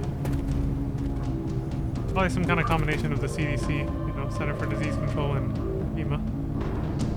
How you know this game's old, man? That's a microwave, but look at the TV, man. DRT. You could still kind of find some of those back when this game came out. Again, I have to check the release date. I can't remember exactly when it was, but I'm pretty sure it's either late 2000s or early 2010s when this game came out. I think it's late 2000s because it was Xbox 360 era, so nobody is gonna save us. I scratched off the evacuation center and just put Mercy Hospital. We're getting close to it too. That's where we came from, so it's all barricaded. I think I'm ready to go. Go.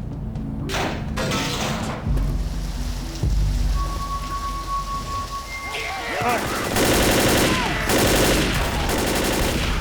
I wonder if there's a way to make it so that crouching is toggle rather than holding it down.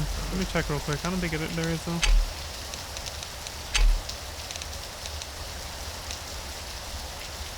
Yeah, you can't play with the gamepad too. If my wrists get too tired of mouse and keyboard, I will switch to controller. But for now, you know, first-person shooters it's always easier to aim with a mouse. So, edit keys and buttons. Oh God, yeah. Duck control. Use default edit key, clear key.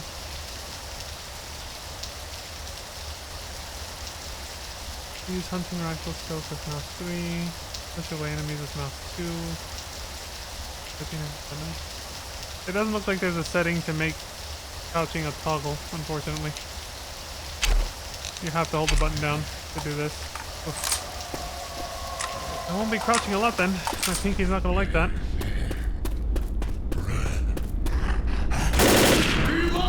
Another pipe! Molotov's over here! I prefer a pipe bomb. Where the fuck was it? Couldn't have picked up the Molotov. I don't know. The game's not telling me.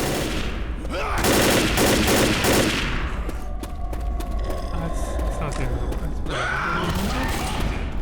Oh, hell yes! Sometimes they'll celebrate or praise each other when they get off like crazy shots. Like if they get like a headshot on something from hella far away or something.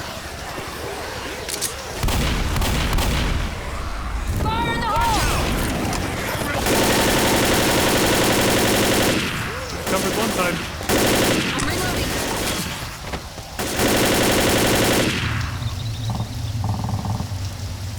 Reloading.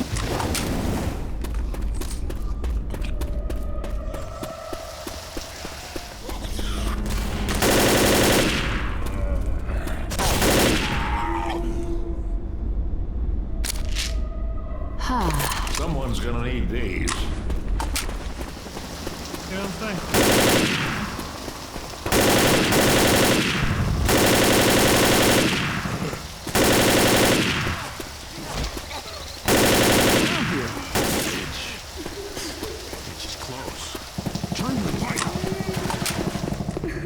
There's a pipe bomb here.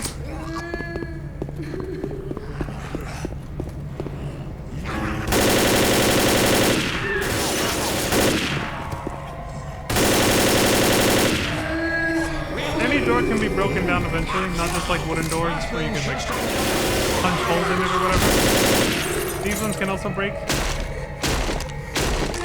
think this is easier with the... Actually, I think you can only break down doors if you're an infected. Reloading. Let's put these up. Where's the hospital? We're getting close.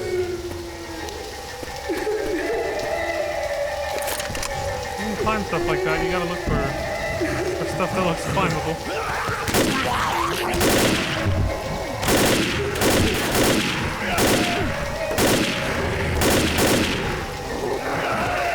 Somebody's about to get fucked up.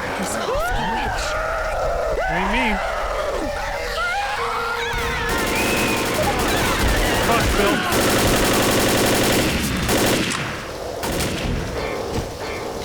Oh god, this looks bad. But I can get you back up. Get you moving again. That wasn't necessary. Thanks. Bill is the most selfless character.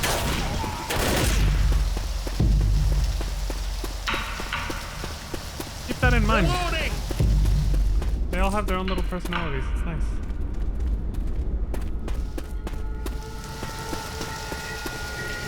Good jump.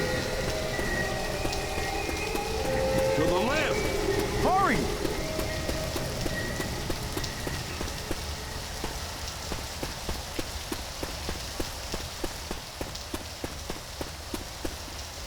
Alright. Whole place is clear. Yeah.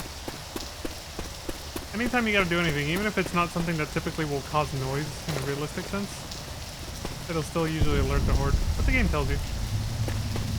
Oh yeah, here's one of those moments where you can instantly die. These gas tanks do blow up, but they really blow up. It's not like the gas tanks where they just get set on fire, like the ones I used earlier for some of the hordes. Those gas tanks in particular will blow up this entire building right here. And this thing will come crashing down, and if you're under it, you will just die instantly, because you'll just be crushed. I'm not going to demonstrate that because, you know, why bother? But I will demonstrate it from far away so you can actually see the fireworks and we don't die. You know, like my hat was saying earlier. I'll demonstrate it from here. Hopefully we'll take out a bunch of them with this. I use a pipe bomb to get them all in there. Here we go. Even if you fall off, this little ladder will come down so you can climb back up. None of them are coming from down there? Really? They're all coming from up here? Oh, that's just whack. None of them. Come on. There they are. Alright. Suck on this, nerds. Grenade! Reloading! Reloading! Reloading.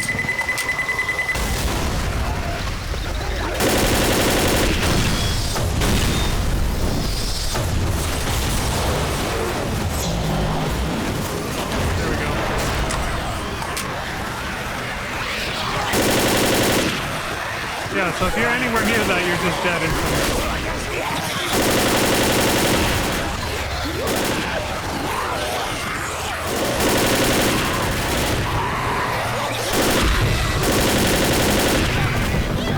I'm surprised the pipe bomb wasn't enough to cause the gas pumps to explode. I had to still shoot them.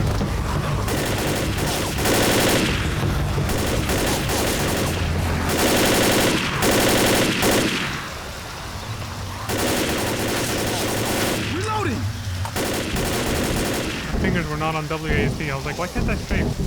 Fucking index finger was on the F. Turn the flashlight on and off. Bruh. Yeah. I'm reloading. Reloading.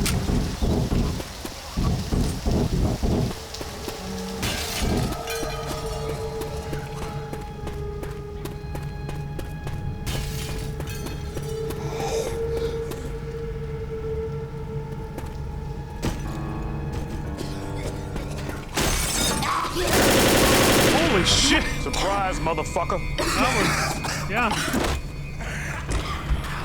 I might need these pills.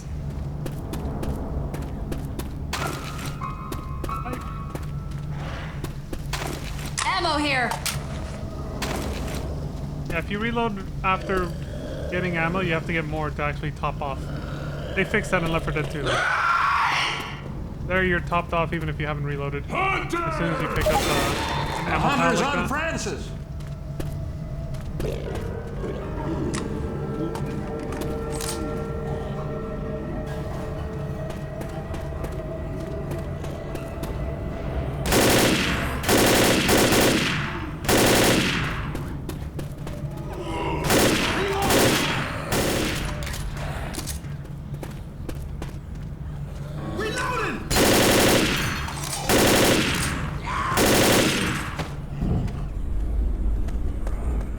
Okay. We'll come running.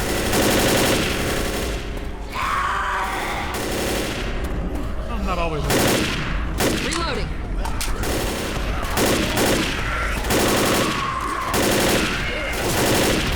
Popping heads! Asshole. Oh my god! He was right there!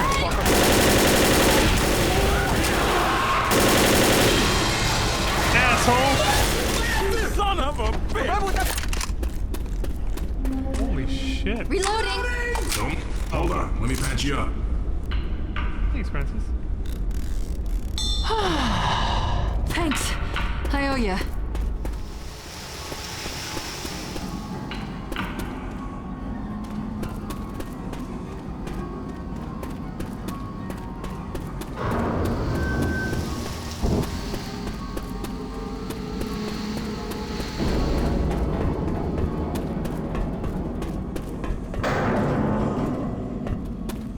Manhole cover open? I've never seen that before.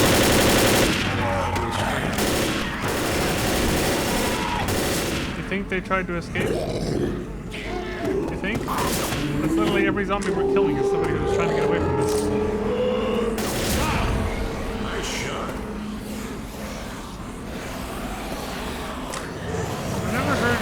I've never seen captions or even heard a noise for the manhole cover opening. Does that like imply that there was like a fresh survivor nearby who just went through? Pretty cool.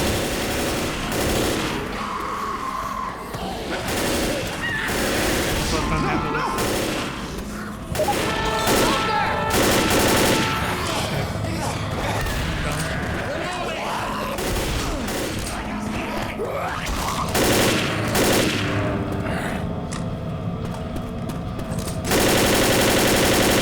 Yeah, that sound effect implied that somebody just came through here, like right now. Just a couple seconds ago and opened this. I don't think I ever noticed that before, coming through this campaign.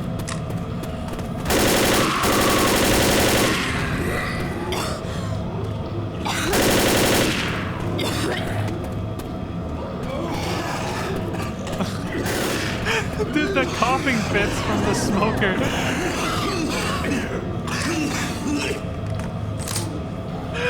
I remember my brother made a joke one time, you know, like well over a decade ago, where he said, when he heard the way the characters cough from the smoker inhalation, like, you know, the smoke it leaves behind, he was like, they might as well just rename the enemy into like emphysema or something, he said.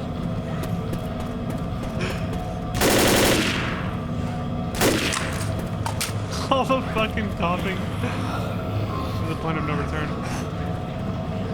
Yes, we were coming down from the stairs over there. I heard this pop open. It just went clang.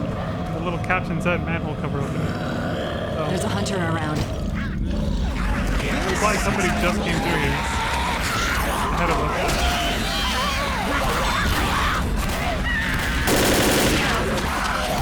Whoa! My mouse was really far from like default.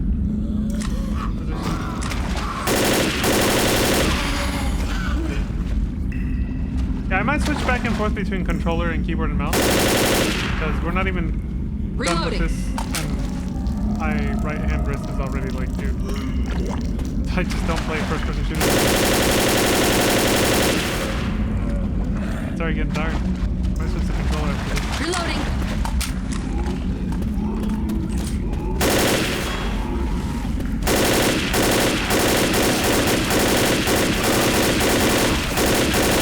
Reloading.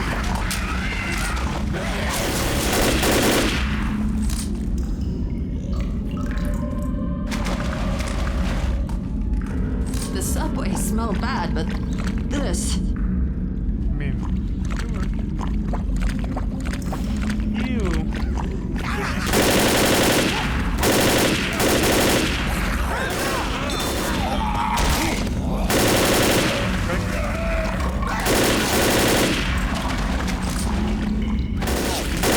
Reloading.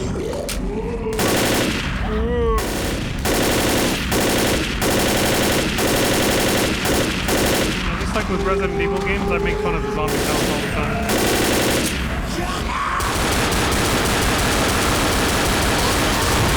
Right? Bill got the killing shot on it, but still.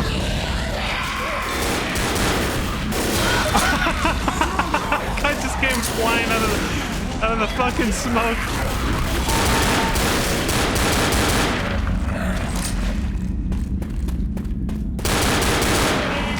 See, the smoker can snipe and pull you away, but then when it dies, it creates, well, smoke that can help its teammates hide. Got multiple uses, you know? Weapons over here. Every enemy is intentionally designed a certain way.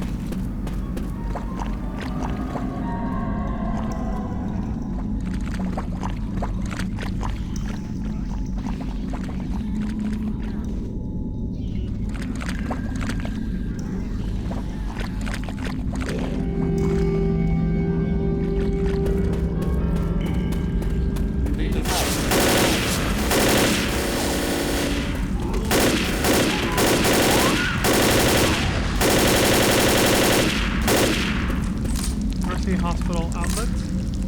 Surface access. I think we made it. Yeah, there it is. Mercy Hospital.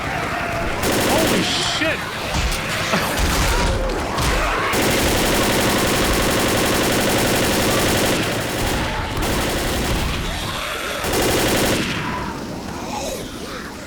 Hell of a welcome party.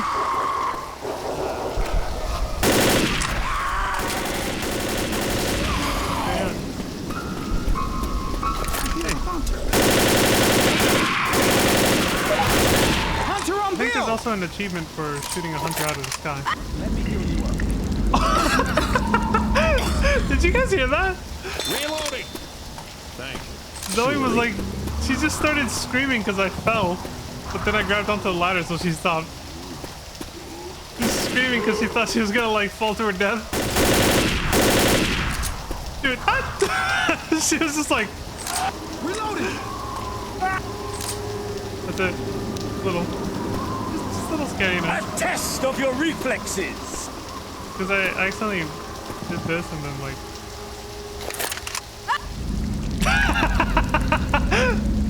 Oh my god. Let's see, how much health would I lose? Here, let me see. Oh, she grabbed onto the ladder. I stopped moving, but she still grabbed onto me. Alright, whatever. What?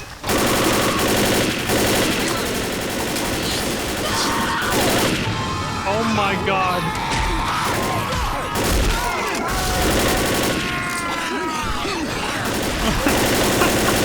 Stopping fit of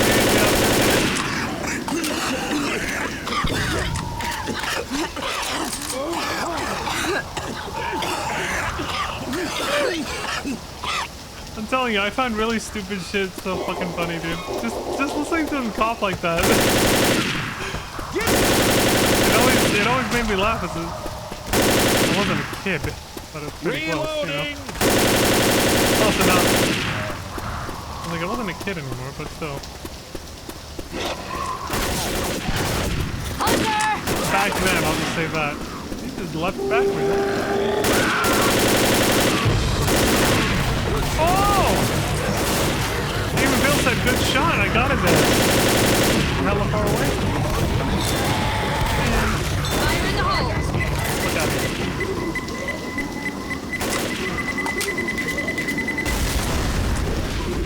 Time to start some fires.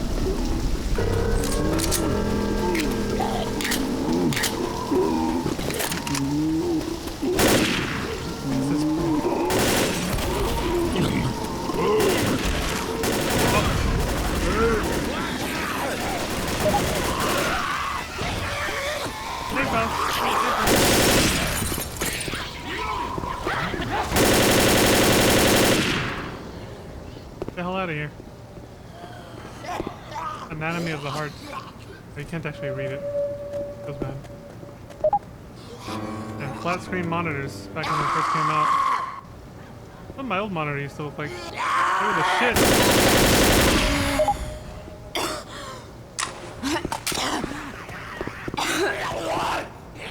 Sweet. See ya. Break.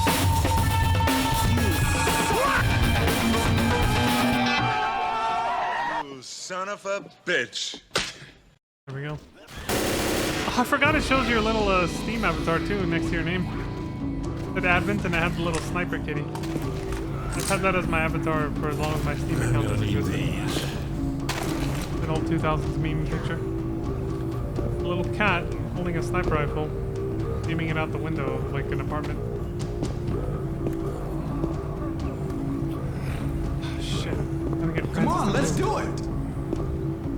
I can read this. There we go.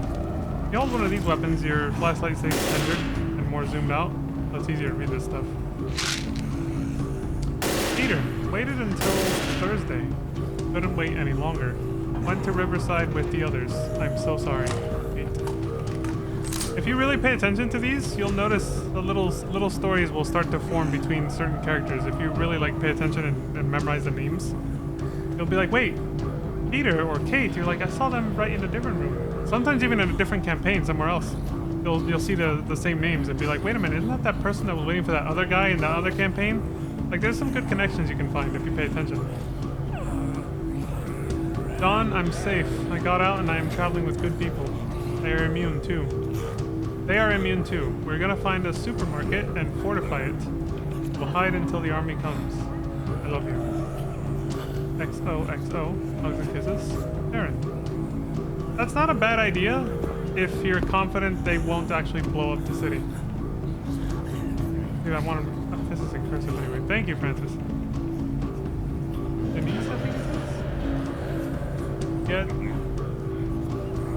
Cursive is so hard to read. It's something. See you at the airport. I could read this at least. See you at the airport, but I don't know what this says.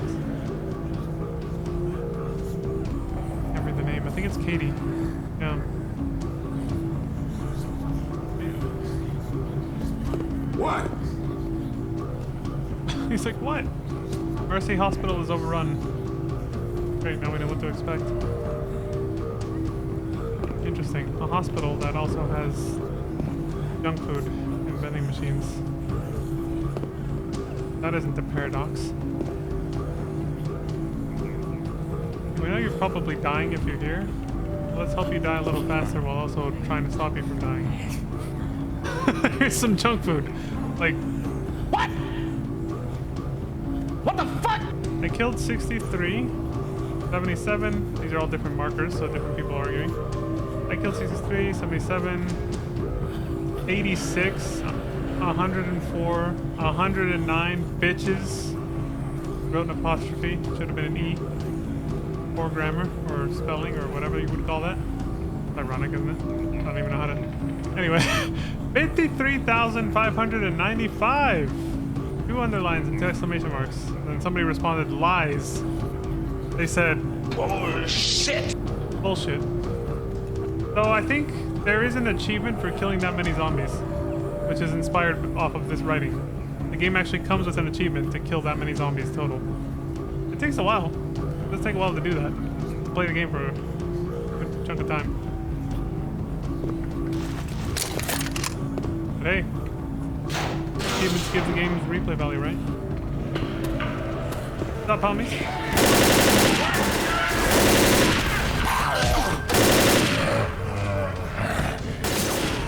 That dude was like...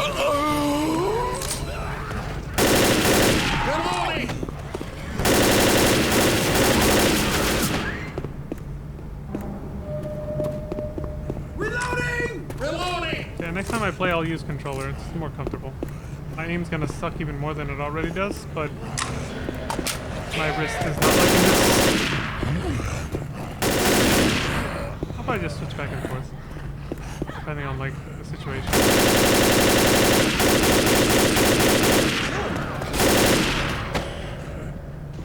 Are they saving people or killing them? You didn't watch first season of The Walking Dead? Reloading. They started off trying to save him. But then they switched over to the other one. Once it became more about containing. They stopped caring about saving people. More about just killing them. To end the infection. Reloading. Stop the spread. Got a good spread.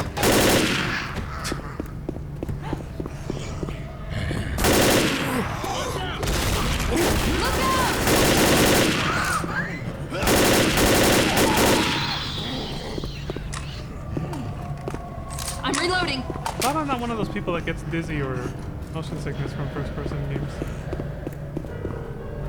Like genuinely, it's not like I'm not like trying to brag or anything. I'm just glad. I'm actually glad I'm not like that because I wouldn't be able to enjoy games like this that much. And this game's fucking awesome.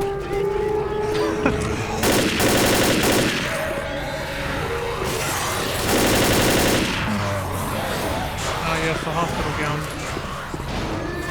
Where there's no dignity to be had from behind. Where the fuck are they coming from?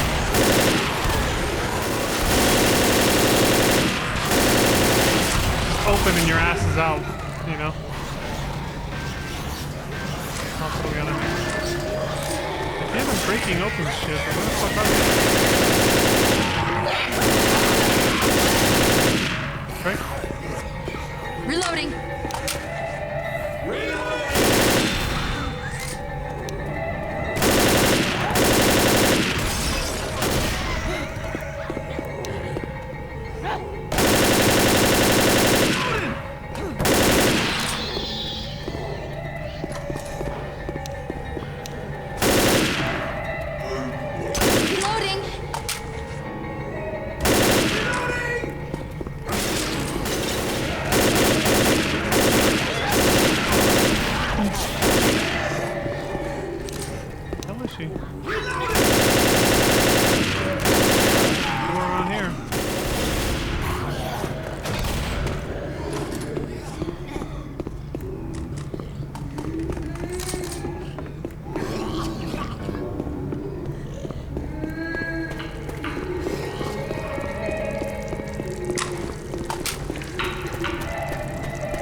Right there.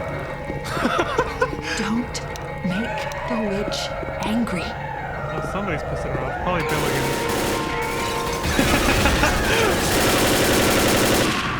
You gonna make it? Most of this blood ain't blood. Up we go. Sure, Bill. Sure. Oh, shit. Dude's bullshit.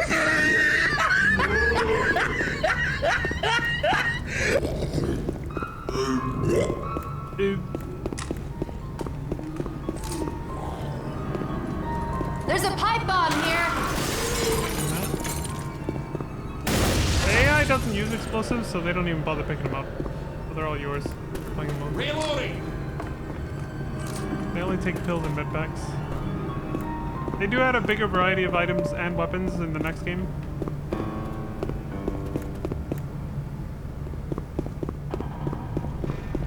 Allowing for more, you know, play styles and strategies.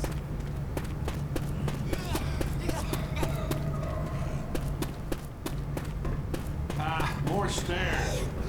It's good for you, Bill. Great shot. He wasn't that far away, Bill, but thanks. It's a great shot. Like, okay. I mean, he was just like, you know, 10 feet away from me, but I'll take it, I guess.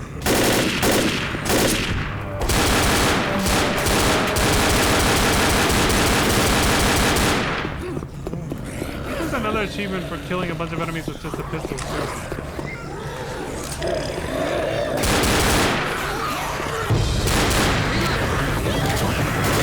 It's coming.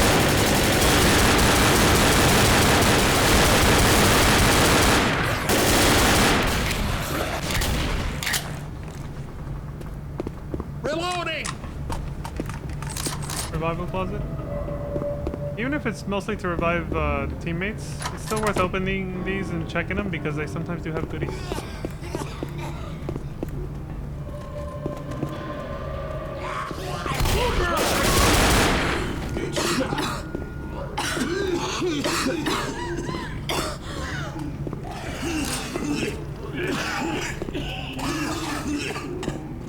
The coughing, dude. I don't know why that makes me laugh. It's so stupid.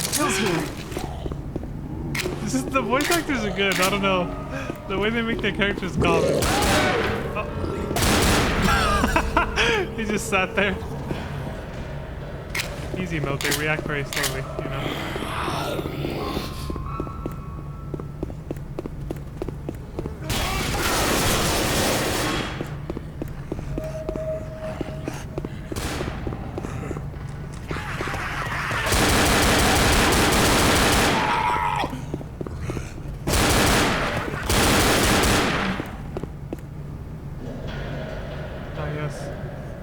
Mirror effects.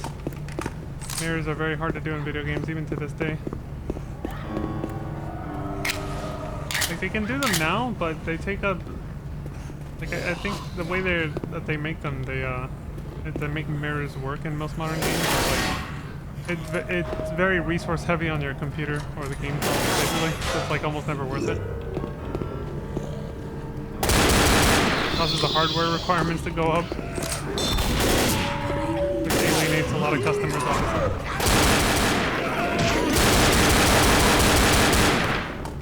Especially I'm reloading.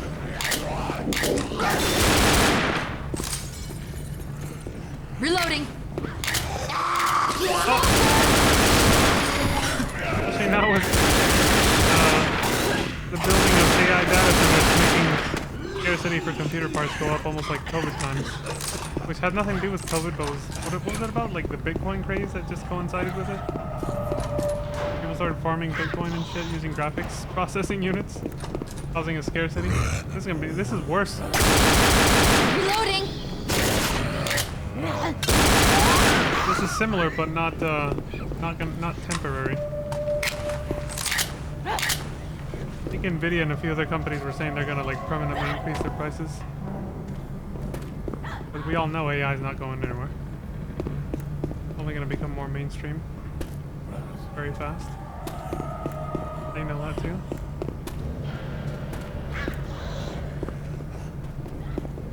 I think video games are probably...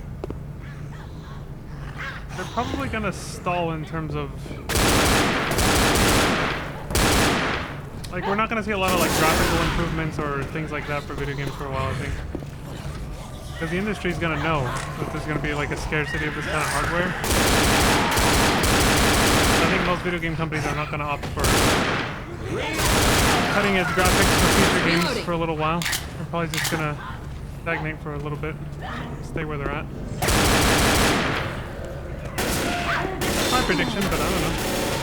Anything could happen.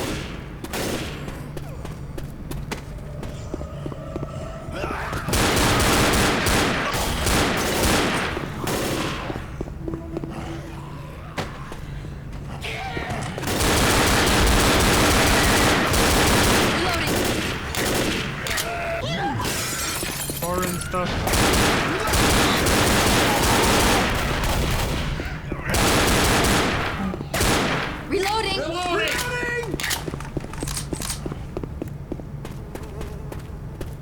The thing I always liked about letting the pistols go empty, I think it's only in the next game though, not this one. Is that it extends the reload animation, which makes it kind of a little bit cooler. I think it's in the other game though, not this one.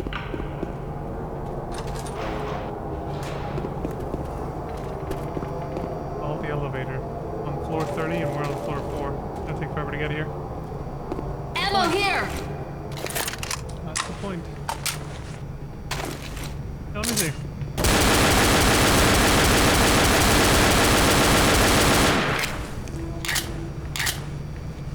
Yeah, it is the other game.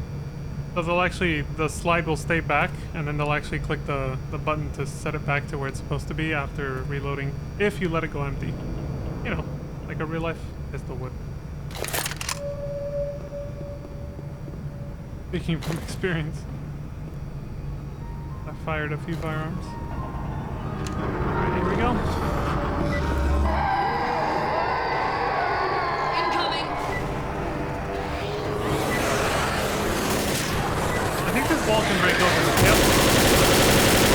Only the infected can do that. You can't break it open yourself.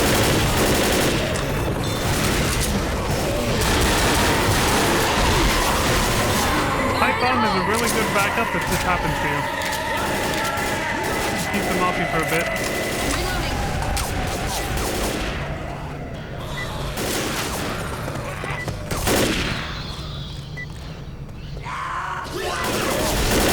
We got infinite ammo in here.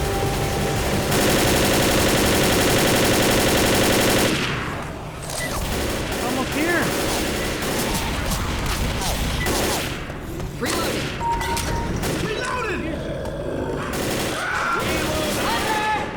Good shot.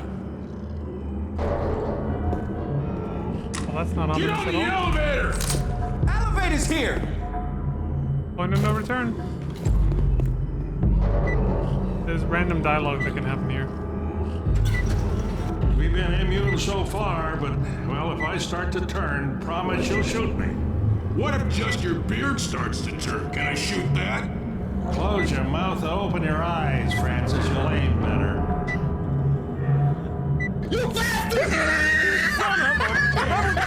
Yeah. Proof we are actually moving, yeah, right there. Ready? We're not just sitting in place waiting for that number to go up. The elevator actually is going up. I think that's probably why they made that opening, is just so that to show the player, hey, yeah, you actually are moving.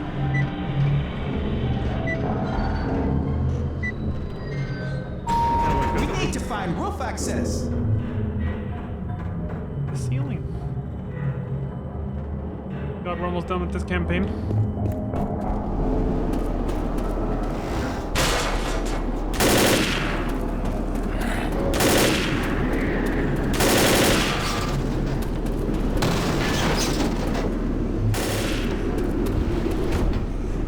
The elevator won't let you fall back down. There is an auto crouch. So they said this is like so that panic doesn't like fuck you over. They know you might suddenly forget, you know, the crouch button. So if you just run straight to something that requires you to crouch, it'll crouch for you like that. So you can get through. You can just hold forward.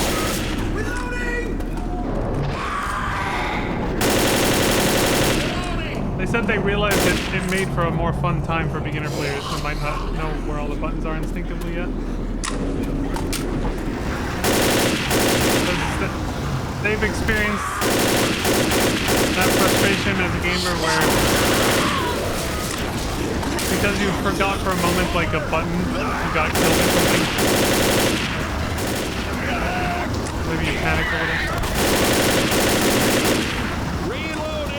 It's like a minor quality of life thing that they realize people will appreciate. Hill's here.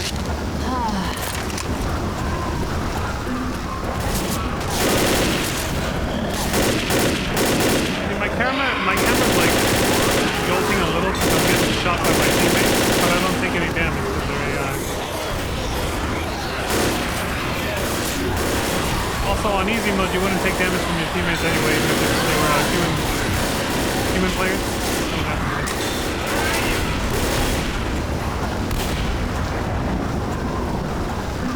You can fall off here.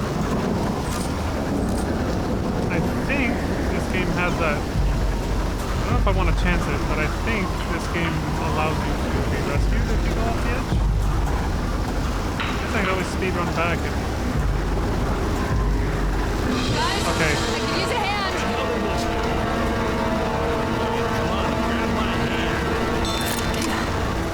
Thanks. I had to take a chance. I wanted to show it. Here we go. There's an infected in the second game. I can just... I don't want to spoil it, but... You can just fuck everything up in this section. With all these falling panthers. Yo, the moon looks cool. I never saw that before. I didn't realize they made it so richly detailed like that. It's the first time I've ever looked at the moon. In this stage.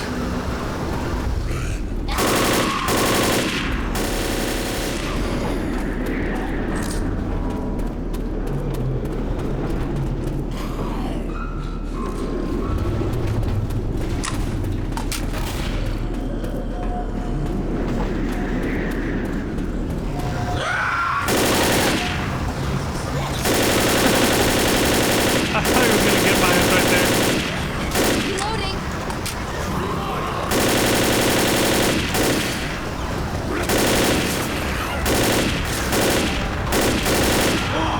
No!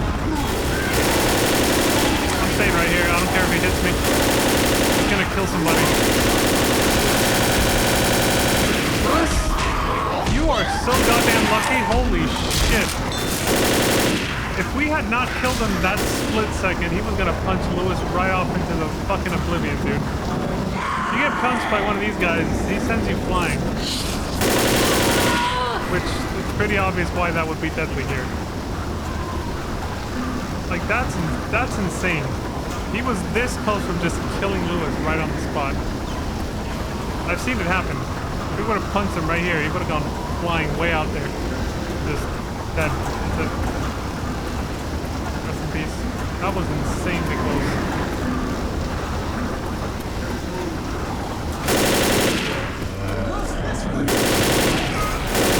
That's why I freaked out so much, because I knew it could happen to me too. I was like, even if he pummels me in the corner, at least I'll live. I'm not gonna go near the edge. Behind you.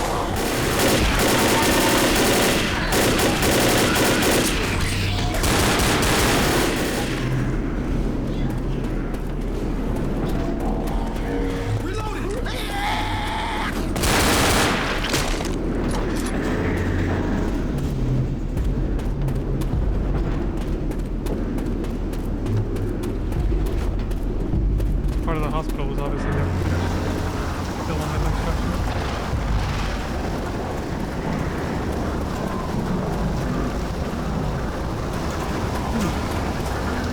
Alright, let's get the hell out of here.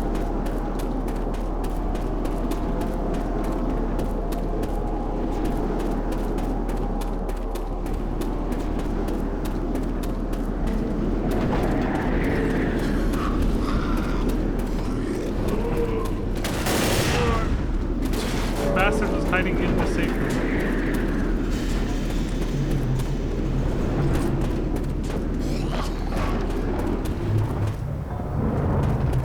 One thing you can do if you don't want to have to, if you don't want a checkpoint where you're not fully like restocked, is before you finish the level, just do this. Lock the door. Weapons got Francis. Oh, we lost the light. Hell out of here. Alright, final chapter.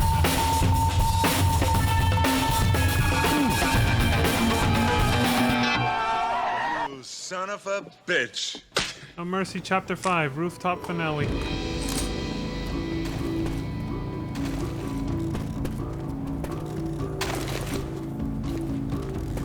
Almost there. Almost there. Took the words out of my mouth. Didn't realize this Ready for some fun? stream was gonna go this long, but I yapped a lot, so. It takes at least 4 days to change. No, it doesn't. 3 days. And that's crossed off. Somebody says 2.5 hours. And somebody else says I saw it happen in 5 minutes! There's a similar plotline in The Walking Dead, too. it was in one of the spin-off shows, the first spin-off show they ever did. There was a group of people taking the time for how long it took to, like, they were observing how long it took people to change. And it was a little random. Some people it was like incredibly fast, others it took forever. If you think you're infected, remain calm. And somebody underlined it and put a question mark, like, are you kidding me?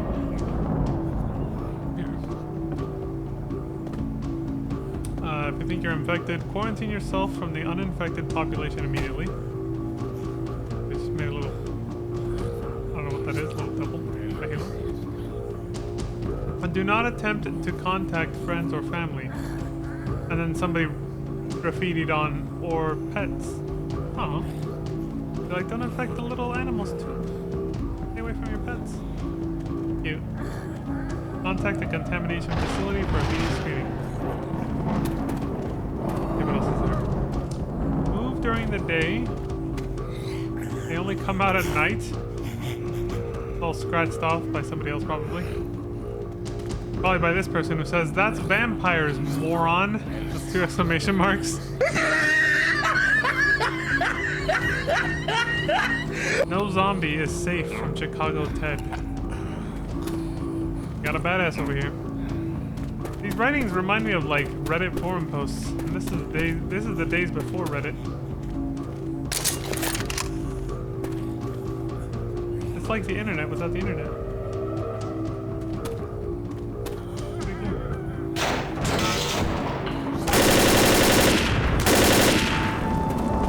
I just remembered something. I think every character has a little bio, like a little biography profile. I'll read those at the beginning of next stream. I'm pretty sure there's somewhere you can read them. We saw the cinematic intro with all of them, but they also have a little bit of like individual background for, you know, like where each character, what each character was doing before this whole thing started, basically, which explains why they're dressed the way they are and everything, their personality. You get a little bit more insight, basically. Who they are. I said it before, but the story's an afterthought, but it's totally fine because the gameplay more than makes up for it. It's one of those games where it's like the story does not come first, but it's totally okay. Not what it's meant to be. It's meant to be a fun action shooter.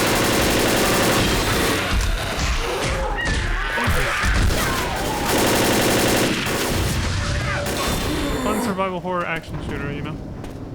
It's meant to be kind of fun. I'm reloading.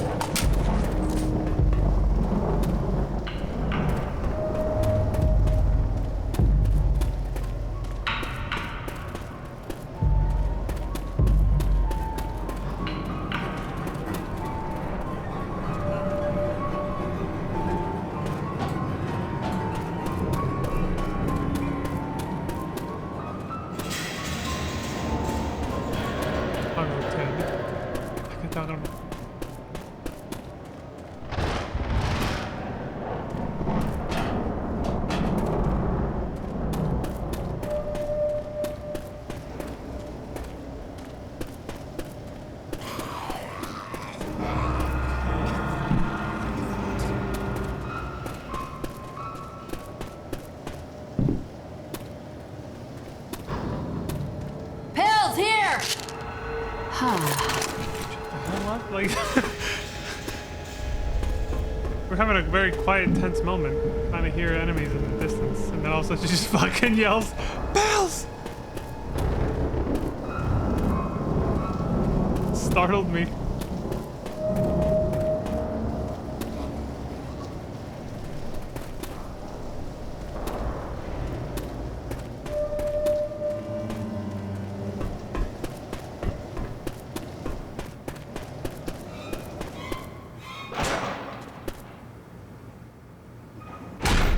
I got disoriented and went all the way back. Oh yeah, this is what I've been forgetting. Might as well pick up ammo. If they're generous enough to give you health packs, which they usually do after every single level, or one for everybody, you might as well, if you're not anywhere near 80%, you might as well just use cover me! The one you got, and get a new one. I've been forgetting to do that between levels. So yeah, when you finish a level, it makes a checkpoint for the next one. Your stats will carry over. So if I had closed the door and finished the previous level before reloading my weapons, every time I retry this level, I would start with that status and have to pick up ammo every time. Might not seem like a lot, but that adds up in terms of frustration if you're playing like a hard difficulty where you're constantly restarting. Because then every time you restart, you're gonna have to reload your weapon over and over. So if you can, try to make sure you've used the supplies or at least reloaded your weapons before closing the door and finishing the previous stage. I'm with you. To save yourself a little bit of frustration. If you're playing a game mode where you're gonna be restarting a lot. There's a hunter nearby. Hunter's got Bill! They're coming. Ah, they got this. The thin hallway. Through here! Reloading!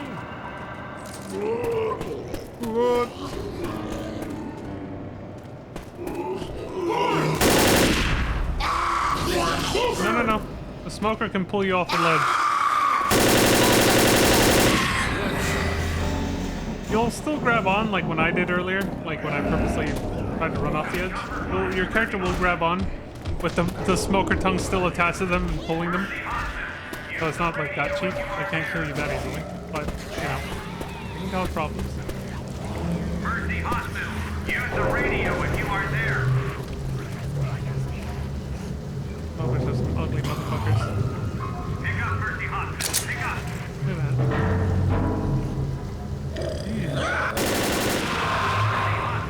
Use the radio if you are there. I think Special Infected can take fall damage too. They can climb back up from down there, but I think if they fall straight down, they will die just hitting the floor. Pick up Mercy Hospital. Finally, you see that? We're almost out of here! Mercy Hospital. Are you there? Hey!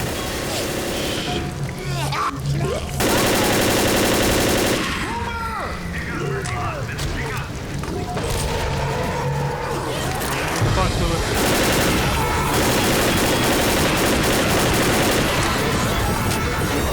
Going back down. Too dangerous to stay up here. Can't move! That's weird, we got hard stuck there. Hunter!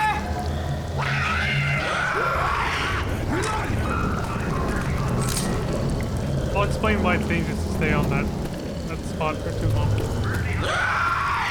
you are there. Your AI teammates will usually jump down. You cannot come back up here once you jump down.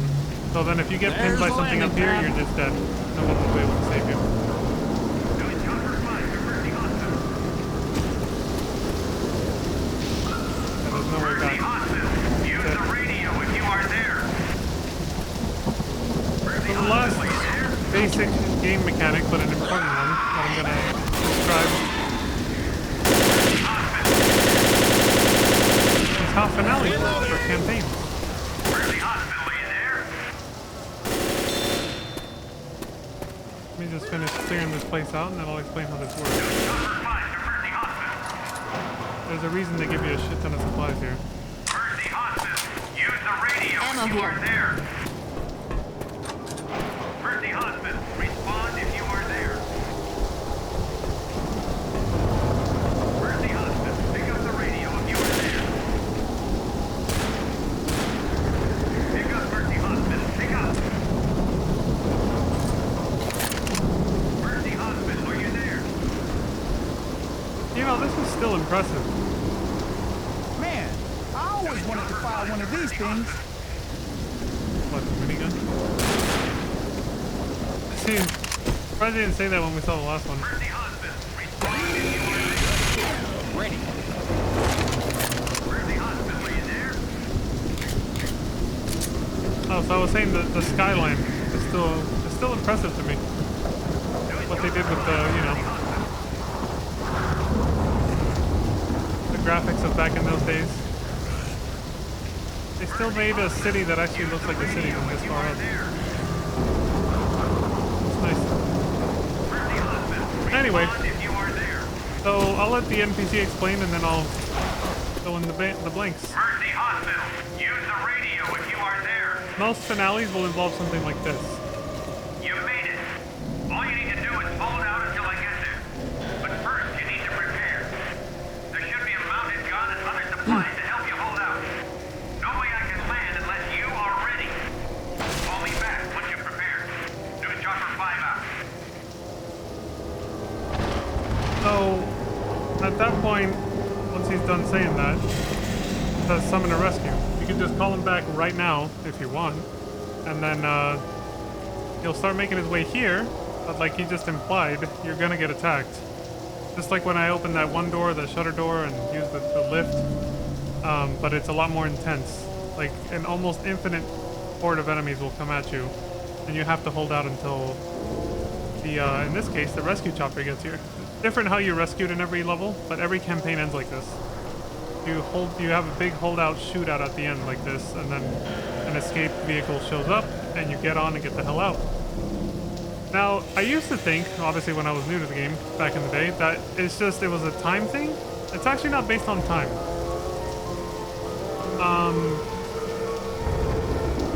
It's kind of, yeah, I'll wait till later to explain exactly how it works. There's a first aid kit But here. it's kind of spoilery for me to say what actually determines how fast the rescue gets here, so, you know, it'll seem like it's time, it's not time. It'll become pretty obvious, and I'll say it anyway once we're done. But so here you can just, you know, here's your supplies, you choose your weapons, you get your ammo filled up and everything. In versus mode, enemies will, you know, the enemy team can still keep spawning and attacking you and harassing you, so you don't have a lot of time to really prepare, per se. They'll keep attacking you. But in single player mode, everything stops spawning. As you've noticed, it's got all quiet. Everything will stop spawning, and you can set up traps or, you know, like this. Main tanks. You can set up traps and stuff. Not like you saw me do on the other places where I sort of, you know, prepared half-assed. And then just, you know, once you're comfortable with your setup, you just hit the button and you start fighting for your fucking life. I'm not gonna spend too much time preparing because we're playing on easy. It's really not that deep. So, do it. Okay, I am on my way. ETA 15 minutes. Just hang in there. News Chopper 5 out. Okay, the helicopter's coming. Here. Hope they spawn somewhere where I can use this.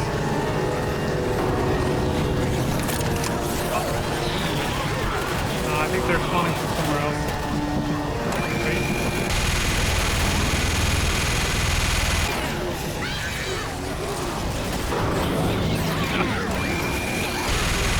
Spawn somewhere else.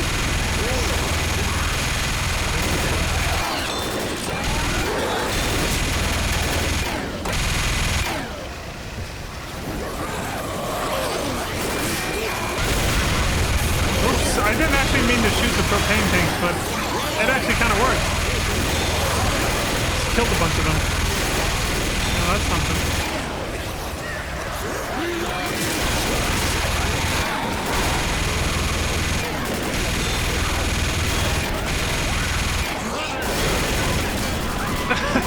See, the hunters look just like normal infected. If they're not like crouching on the ground, you can just confuse them for like normal dudes. Even though they all wear hoodies. But still.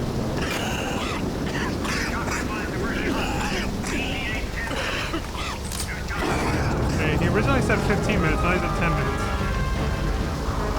The theme song of the tank. Very dangerous to stay up here now because they can knock us right off the roof. Look at that. Oh, there's also no more revives at this point. If somebody dies, they're dead. They will not, there's no way to revive them. Reloading. There's no closets that you can open to revive people anymore. Reloading. So, you need to be extremely careful once the finale starts.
Where'd it go? Oh! Blew him up midair.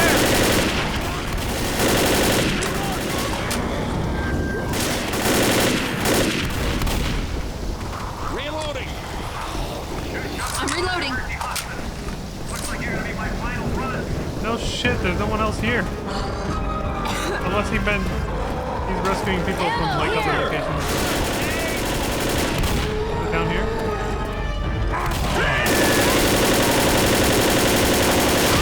I'd rather not get knocked off the roof, so.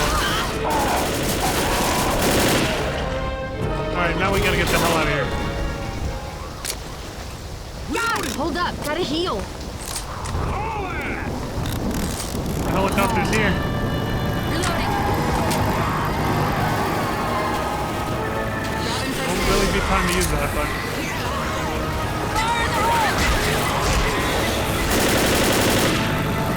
Reloading.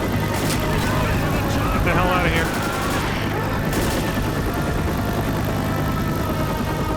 So, you might have caught on to the pattern, but basically you have to hold out until 2 different tanks spawn, and you have to kill them both. So it's basically like 2 boss fights, with a bunch of enemies in between. And then once you've killed 2, the rescue vehicle will show up and you get the hell out of there. When the rescue vehicle shows up, the AI guns straight for it like you saw right there. So if you fall behind, they're gonna leave your ass behind. And they can't leave without you. And if anybody gets left behind, including you, here, instead of saying the survivors have escaped, it'll say someone in memory of this person, somebody who died, basically. As the survivors, Francis, Bill, and Lewis have themselves, and then me, Advent, as Zoe. That was the No Mercy campaign. If you might have noticed during the 2 hours and 18 minutes, we started 1 time. It tells you all your stats for everything you did, you and your teammates. You might have noticed when we first started the campaign, the loading screen was like a movie poster. That's a common theme for this game, is that every campaign is like a different horror zombie movie, essentially, that you're like watching in a theater. And so that's why the beginning of the credits will say in memory of so-and-so, whoever the hell, didn't make it to the escape vehicle in time. Almost like it's found footage kind of thing, or a reenactment of something that actually happened and somebody died. 2,659 zombies were harmed in the making of this film. See, there it is. So every campaign is literally a movie. And the credits are just stats for what you did, you and your friends. And that's the first one down. So there we go. That was the introduction to Left 4 Dead. This is probably going to be the longest stream, just because there was a lot to say to introduce the game properly. Yes, my wrist is kind of hurting, so I'm massaging it. But, yeah, with that, we're done. It's a good thing I did this on a Friday, right? Thank you, Lantis. But yeah, so next time we will go to... What's the next one? Crash Course. Another... Oh, Crash Course was actually a DLC. That's why it's only 2 chapters. But the 2 chapters are extremely long, so it still feels like a 5-chapter campaign. Which is not good, because the only way to revive if you die, like if your party wipes, which if you're playing alone, it's just if you die, basically, if you get, the only checkpoint is literally the halfway point. It's really bad. It's unforgiving as hell. But the rest of the stages that come with the game are still the standard 5 chapters, so there's plenty of checkpoints. Yeah, Crash Course is a DLC that came out later. It's placed here because that's where it takes place chronologically in the timeline, in the story, basically. It takes place after No Mercy, but before the other ones. So yeah, our next one will be Crash Course. Hopefully it goes well. I think it even has some extra weapons that don't show up. I could be wrong, though. We'll see. Either way, that's it for me. That's it for Left 4 Dead for now, and for me. Thank you for the adventures down memory lane. Yeah, you're welcome, Lantis. Yeah, it was for me too. Like, it was very nostalgic going through this. I had loads of fun playing the hell out of this game on my Xbox 360, which I still have way back in the day. But yeah, with that, I'm out of here. So thank you very much for watching. I appreciate the support across all platforms. To anybody else who like grew up with this game or played it in their younger years, way back in the days when it was like, the hot shit and it was super relevant. Big shout out to all y'all. This franchise is awesome, even if it's only 2 games. It left behind a strong legacy. People still play this game religiously. There still has a cult fan base. As you saw, we still found like four plus campaigns online that people just accepting, you know, they're still playing the game, man. They still like it. Have a wonderful night and sleep well. You too, Lantis. You too. Thank you very much again for joining. So, yeah, leave it there. Please remember to take care of yourselves. Stay safe and don't die. Until next time, have a wonderful morning, afternoon, evening, good night. Atlantis just... Peace, everybody. Grew up with it. I was an adult when this debuted. I'm old and shit, bro. I'm sorry, Atlantis. To be fair, I also didn't grow up with it. But I was like fresh out of high school, basically. I was like fresh out of high school when this game came out. I'll look up the I'll look up the release date for next time. I'm not gonna look it up right now, but or maybe I will, but I'm closing out the stream. But yeah, I'm sorry, Lantis. I hope I didn't make you feel old. My bones. This is like. Good night, everybody.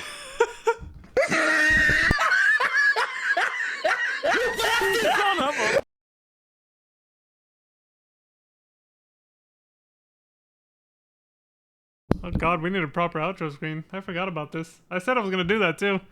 If the title screen had music, you know. I shamble like these zombies. Well, I got something that'll perk you up, Atlantis. I have a special outro set up now for the stream. I think you're gonna like it. I think you're gonna like it. Here. I almost forgot about this. A brand new routine. There you go. That'll perk up your old bones. Where is it? Oh no, I forgot the... Ah, shit. Okay. I had something... I had a message like this. Yeah, exactly, Lantis, you knew exactly... Okay, I gotta bring it back. At some point, I think I used to have a message like the stream starting soon that just said like thank you for watching, and I got rid of it. I gotta bring it back. This is jank as hell. Oh well. Good night, everybody. A test of your... Bruh. Look at this dude. You suck!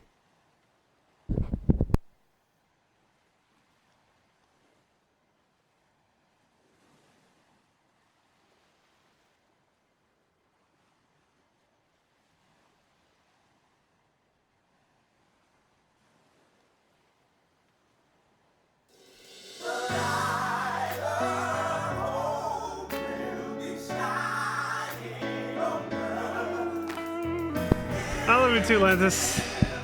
I won't ever change. You don't change either, alright, sis? You don't change either. Oh my god, this is gonna be the jankiest YouTube outro ever. I love it.